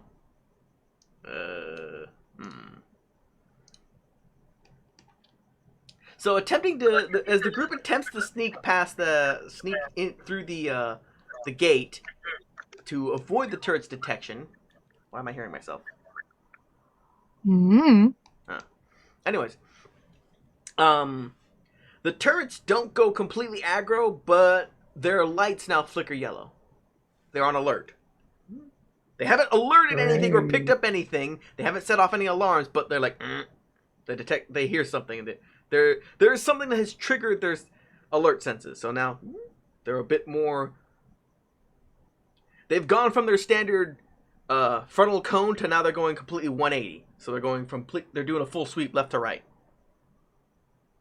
Press him. You are out of line of sight right now, kneecaps. But right now, Doc and the group, they haven't aggroed them yet. But they are, like I said, they are on alert.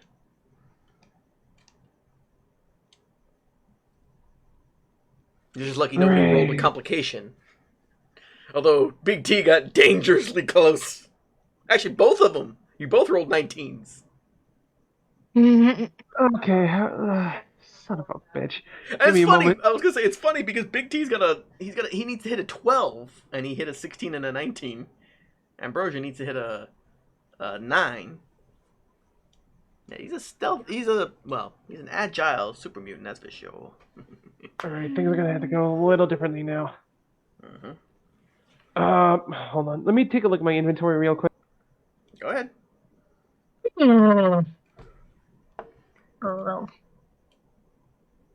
Uh-oh, caffeine wearing off? I finished my cup of coffee a while ago. Oh, no. While he's looking at his inventory, I gotta tell you something funny. I was chatting with a student earlier, and what was it? I was telling her about what our teacher told me about one of the teachers we go to. It's like, oh yeah, she has to drink some coffee beforehand because, like, yeah, that guy's got so much energy. It's like it drains her a bit being around them. I was like, oh okay, yeah, huh. And I told her that. She's like, yeah, coffee makes me sleepy. I'm like, oh my god, you're just like my fiance when we started going out. Because, you know, she's like, oh yeah, drinking. She's tried coffee and it's like most of the time it tastes bitter as hell. It's like, blah. And if she did drink coffee, it was like, it made her sleepy. Like, that's so weird. Of course, as she got older, she started to say, okay, work is getting tiring. I need something to pick me up. Then she found the right coffee blends, and hey, they don't put her out anymore.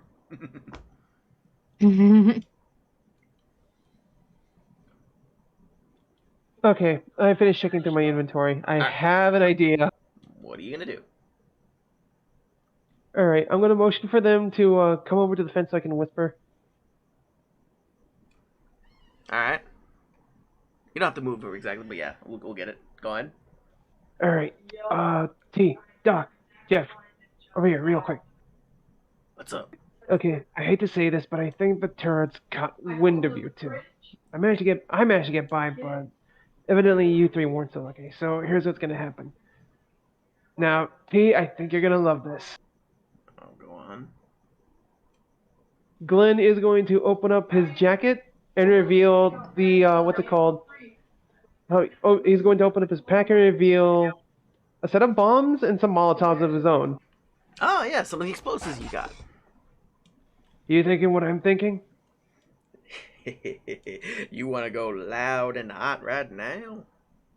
Not quite yet. I'm gonna sneak inside, real quiet like. Get my bearings, see where the tents or whatever they're using to hide in are at. Meantime, I need you three to just kick back, relax over here, and wait.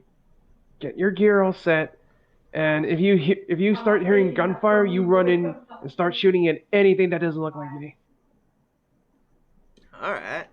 So you're gonna hand over your explosives to somebody in the group? No, I'm keeping them. Okay. Oh, or rather, what I'm going to do, I'm going to give Big T and Doc the 2 bottle cap mines I have. Well, remember, he's got his minigun, which is, yeah. Mines, they need to be set off by somebody running over them, basically, or running near them. Those are mines are set off. Grenades, I mean, yeah. Now, I don't have any grenades. All I have is Molotovs. Molotovs are grenades, basically. They function the same way as a grenade. Now, remember how grenades work is, They do area damage. So remember, the way we're treating area is treated as this as long as it's connected, or not, at least as long as it's not broken up by like a door or another piece of terrain. It's technically an area. So, as weird as it sounds, if you were to hurl a Molotov into the parking lot where the group is, it would hit all of them. Because that is a zone. If someone were to hurl a Molotov to you right now, and hang on, let me put Doc over here real fast as an example. Doc's on this brown pathway. You're on the other pathway, the concrete one. Yeah, if someone were to hurl a Molotov at Doc, it wouldn't hit you because you're not in the same zone. Again, I know zones are a little bit more ambiguous, but hey, it works. I'm just following the rule. So, oddly enough, though, if you were right here and Doc was right here, you're technically still in the same zone, so you both get tagged. That's so dumb. I know, but this is how I'm doing it because zones are zones, and unless I really go super hard of trying to break up zones, it's, yeah. At least here out in the like the outside of rooms, it's harder to come up with zones, but yeah, it is what it is.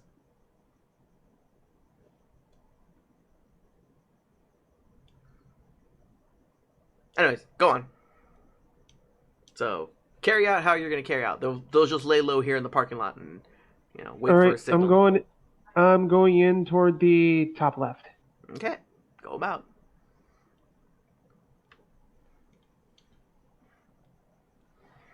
Alright, then. Oh, hang on. Before you take... Is that a window or is that a door? That's a window. Hang on. Before you take off, Big T will ask, is like, if we notice them turrets go back to green light mode, do you want us to try and sneak by again, or do you just want us to hunker down and wait for you?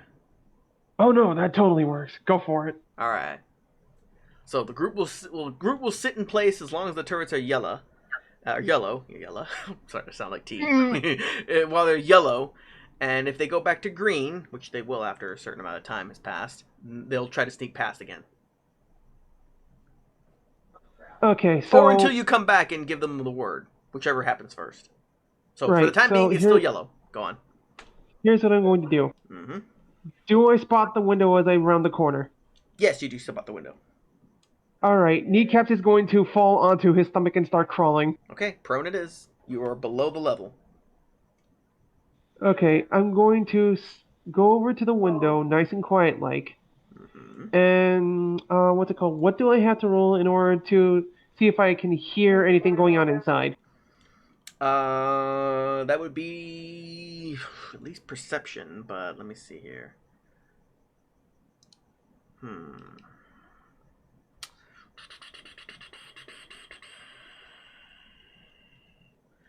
gonna say sneak and perception because you're still trying to be quiet while you're listening. So sneak perception? Yeah. Okay. One success. You pass. You hear people. You don't hear any. You can't make out the words. You just hear mumbling, roughly, because it's muffled.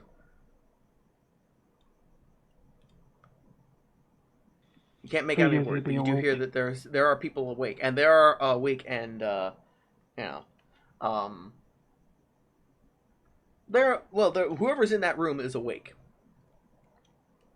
And they're having a conversation with somebody else. At least one other person. You can't tell how many. Not without, seeing. Alright, let me see here.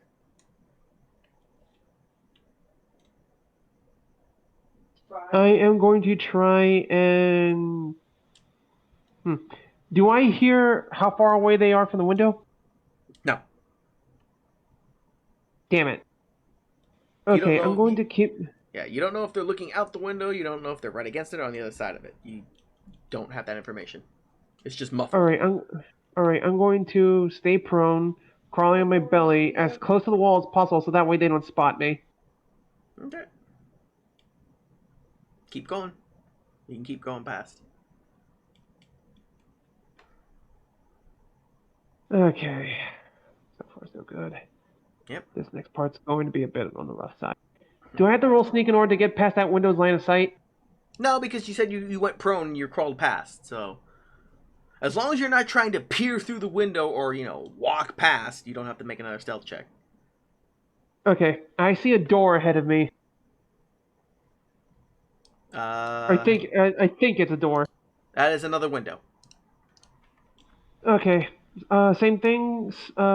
Sneak perception to see if I can hear any sort of talking. Hang on. Okay, yeah, you can go ahead and do sneak perception. Difficulty 1. 1 success. Okay. You hear...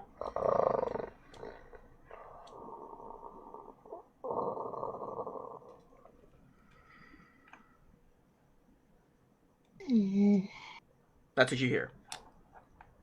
Kneecaps does not like the sound of that. Is that snoring or is that a dog growling? That's up for you to interpret. Son of a bitch. You just hear...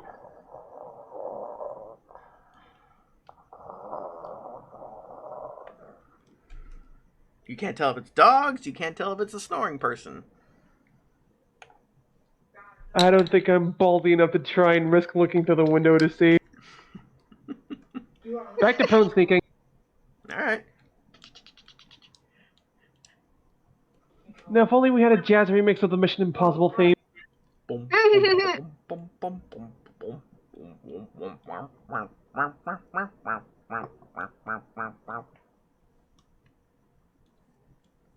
I'm pretty sure that's a door right there. That is a door.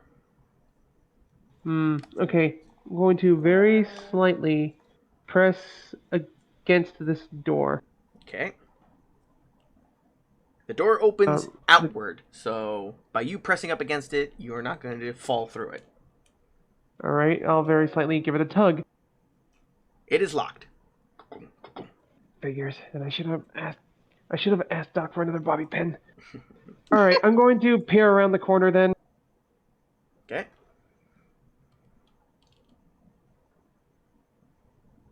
Oh! I see 1, 2. Just from peering around the corner, I see no less than 4 targets. Mm-hmm. You see 3 dogs and a raider. Oh boy. And hang on. What kind of raider is he? He is a raider scavenger. So he's not the lowest level of raider, but he's not the highest. Somewhere in the middle. Okay, how do I want to handle this? Hang on. How do I want to handle this? I will tell you what he's armed with, too, because you can see him. It's pretty, well, it's not lit up, but yeah. He is currently holding a... Oh, wow, that's what he's holding? He's holding a combat shotgun, so short range.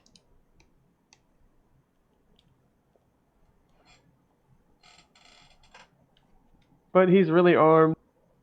Well, I mean, he's armed with a shotgun, so yeah. As long as you don't get super close to him, it's not going to do much. Of course, you get close to him, yikes. That's potential hurt.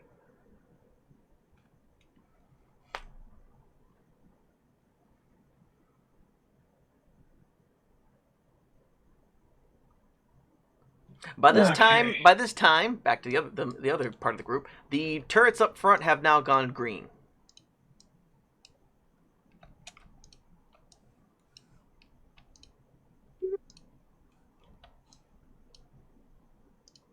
So if Doc and the others want to try it again, they could they can try another stealth check to see if they can sneak past the turrets without setting them off.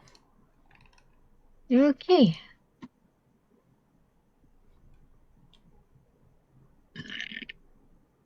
Attempt 2. Critical success. Well, yeah, it's a success. So yeah, Doc is definitely okay to sneak past along with Jeff.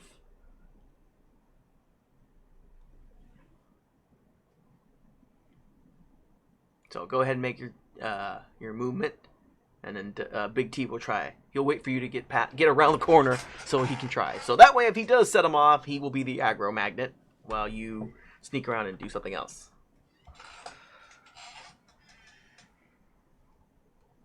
So yeah, get over here somewhere.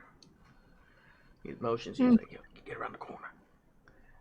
Get yourselves. Let's see. Yeah, hang on. I'll get you over there. Yeah. Because yeah, you gotta get through the door first. And for some reason, my comp's like, I will not let your character go through doorways easily. Yeah, it's a small doorway. That's my bad. All right. So you managed to get through. You managed to get past. You want me to follow you, or do you want me to wait here?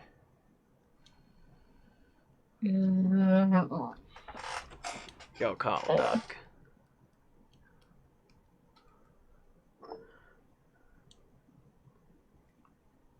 Kind of pondered it over for a bit and like, if you think you can get past them, does seem a bit tricky given your dies. Yeah, but I was trained well. Let's see if I still got it. He's gonna try. Where's the roll? Damn it! I thought I hit it. Sneak? No, it's the wrong person. Damn it.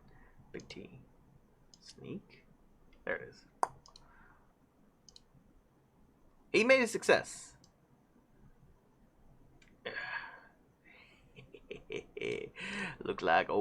looks like big old T still got it. Lead on, Doc.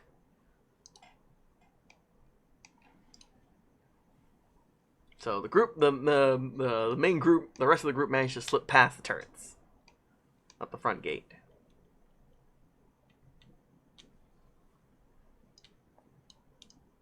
So I'll move the group over. Boop, boop. Boop. Ah. Yeah, you'll slowly approach the same spot that Kneecaps went by earlier. And you'll notice the window that he noticed. You see it, but you know, you're at an angle from it where you can see the windows, but you're like, whoa, there's windows.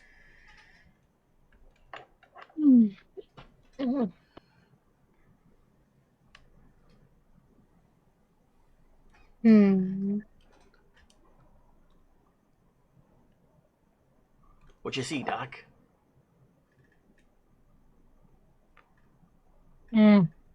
Curiosity is going to get the better of her. He's going to kind of tiptoe a tiny bit and try to keep as close to the window frame as possible, but peek in.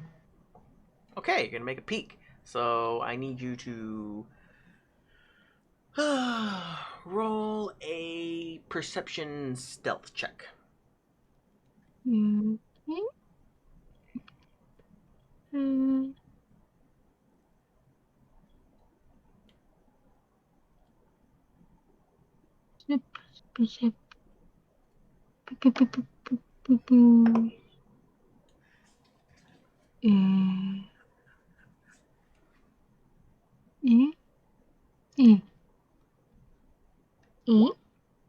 Success! Okay, so I'll let you get up to the window so you can kind of peer through.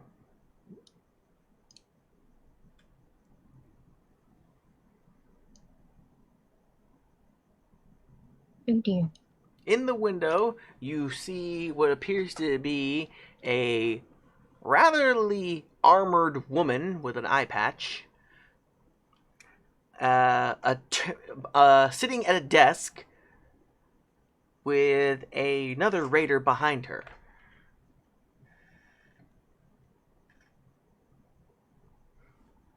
You cannot see what's below the desk, but you assume that's where her weapon is at. And in the room with her as well, you see a turret.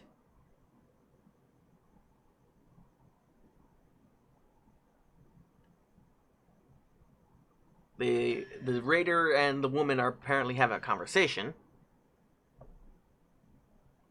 And given your knowledge of things and the way she is, armored compared to the other raider, She might be higher on the totem pole, if not the boss, considering she's also sitting at a desk.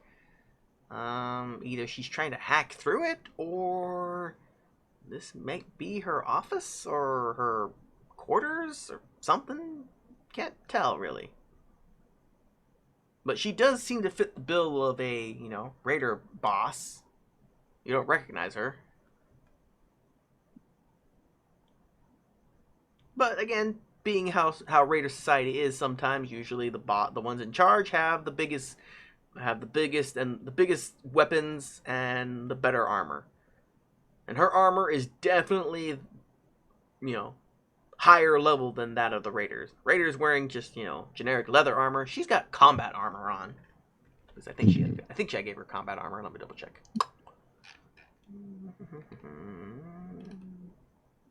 Where did I put her?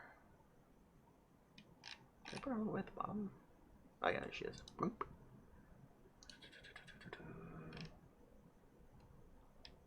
I believe I gave her combat armor straight up.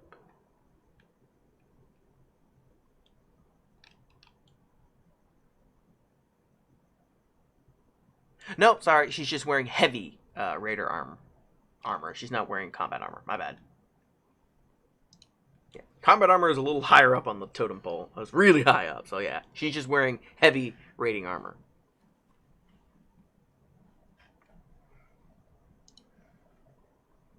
So, beyond that, you don't see much more through that window.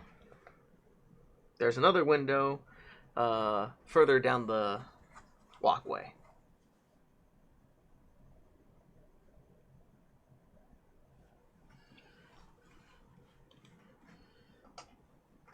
What do you want to do?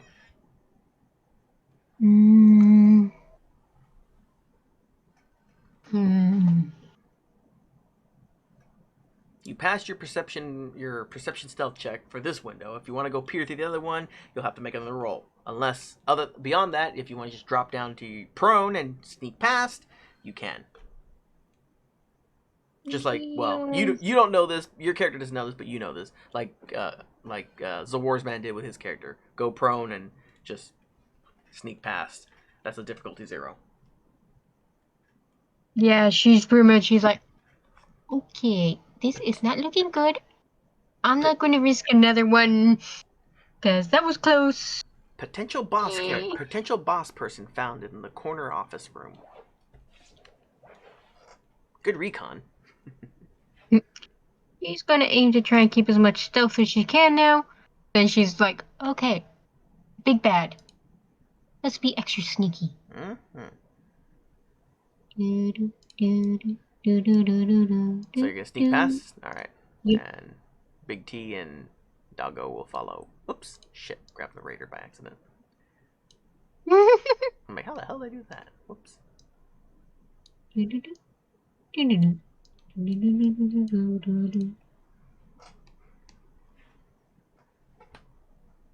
Oh, yeah, in case it wasn't obvious, all these rocks back here is kind of like a mountainside. So, yeah. And you spot another window as you sneak past around the corner. Is your curiosity getting the better of you again? Or do you want to just not risk it and continue to crawl past?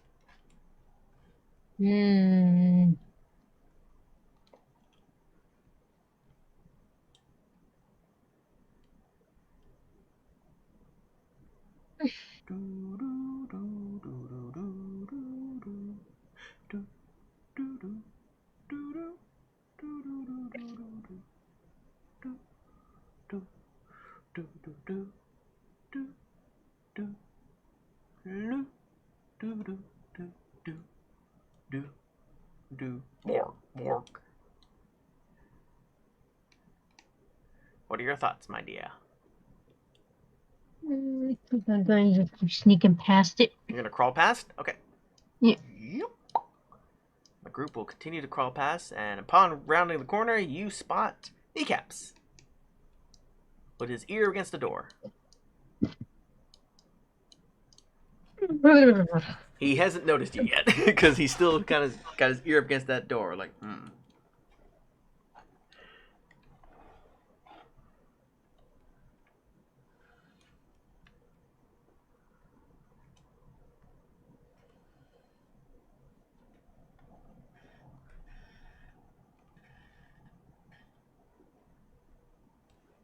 Somebody? Anybody?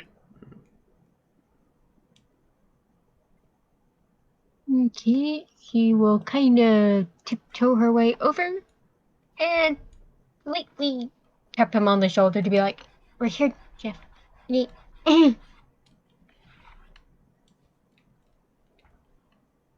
Okay, kneecaps. Hmm. Your friends have rejoined you.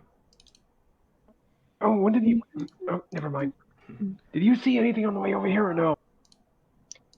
Oh yeah, there's a big bad. And she'll pretty much all things that she managed to see and be like,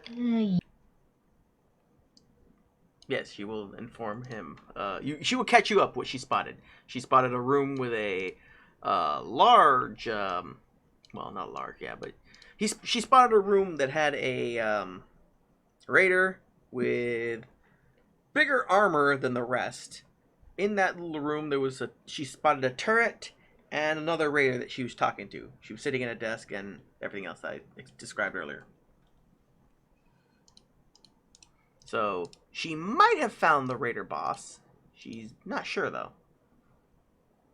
Again, though, with the context clues that she was able to see through the window for the brief moment, eye patch, armor, room that seems pretty fortified. Odds are she's the one in charge, potentially.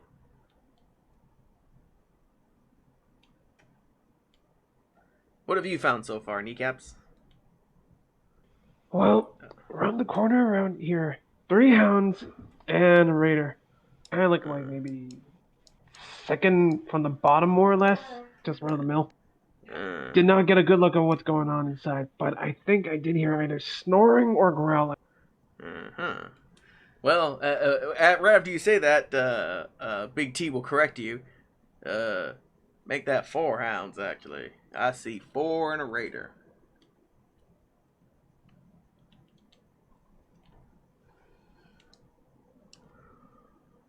Okay, so I have an idea. Now that you two are here, it might actually work.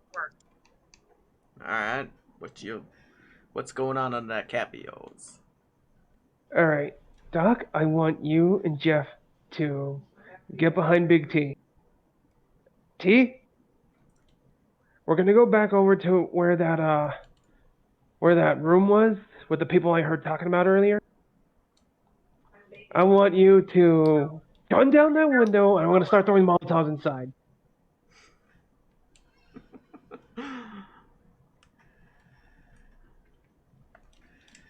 Okay.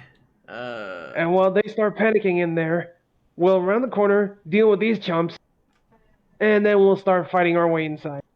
Doc, you cover our 6. Alright.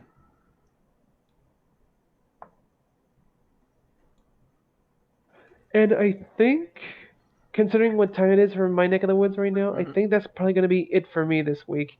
Alright. You want to call it here, then? I want to dedicate a lot of time to either what's going to be an awesome fight, there's going to be some combat. An absolute train wreck. There's going to be some combat coming soon, yes. Because you're like, yeah, we're getting ready to jump into a freaking lion's den here, potentially. Yeah, but I'm being mindful for both Ambrosia, you, and me, my guy. Yeah. Because remember, yes. I'm 2 hours ahead of you two, and it's already 12:30 on my. Yeah, I know. If you're feeling groggy, then yeah, we can call it here now. Just a bit, but otherwise I'll be okay. And I don't want to cut out in the middle of the fight. I actually want to dedicate the next session to be nothing but the fight. All right, then we'll call it here right now. I like where your idea is going. Okay. Because, what's it called? Admittedly, it was fun trying to sneak in, and my blood was pumping when those freaking turrets caught T and Lara the minute when they went from green to yellow, like alert. Yeah. Not full on target acquired, but something. Yep. I was thinking oh frag, shit! Don't tell me. Oh no. Well, again, think about it like in real life, real fast before we cut out completely. It's like just because there was it's not like it's like in some movies. Some movies they have an alert where it's like, wait, nope, it's nothing. It's just like a bug or something. But then there was turrets too, where it's like a bug.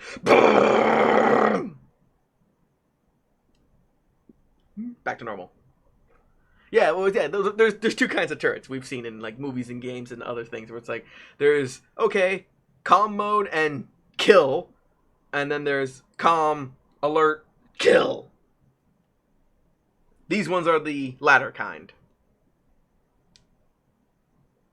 Calm, alert, kill, not just full DACA.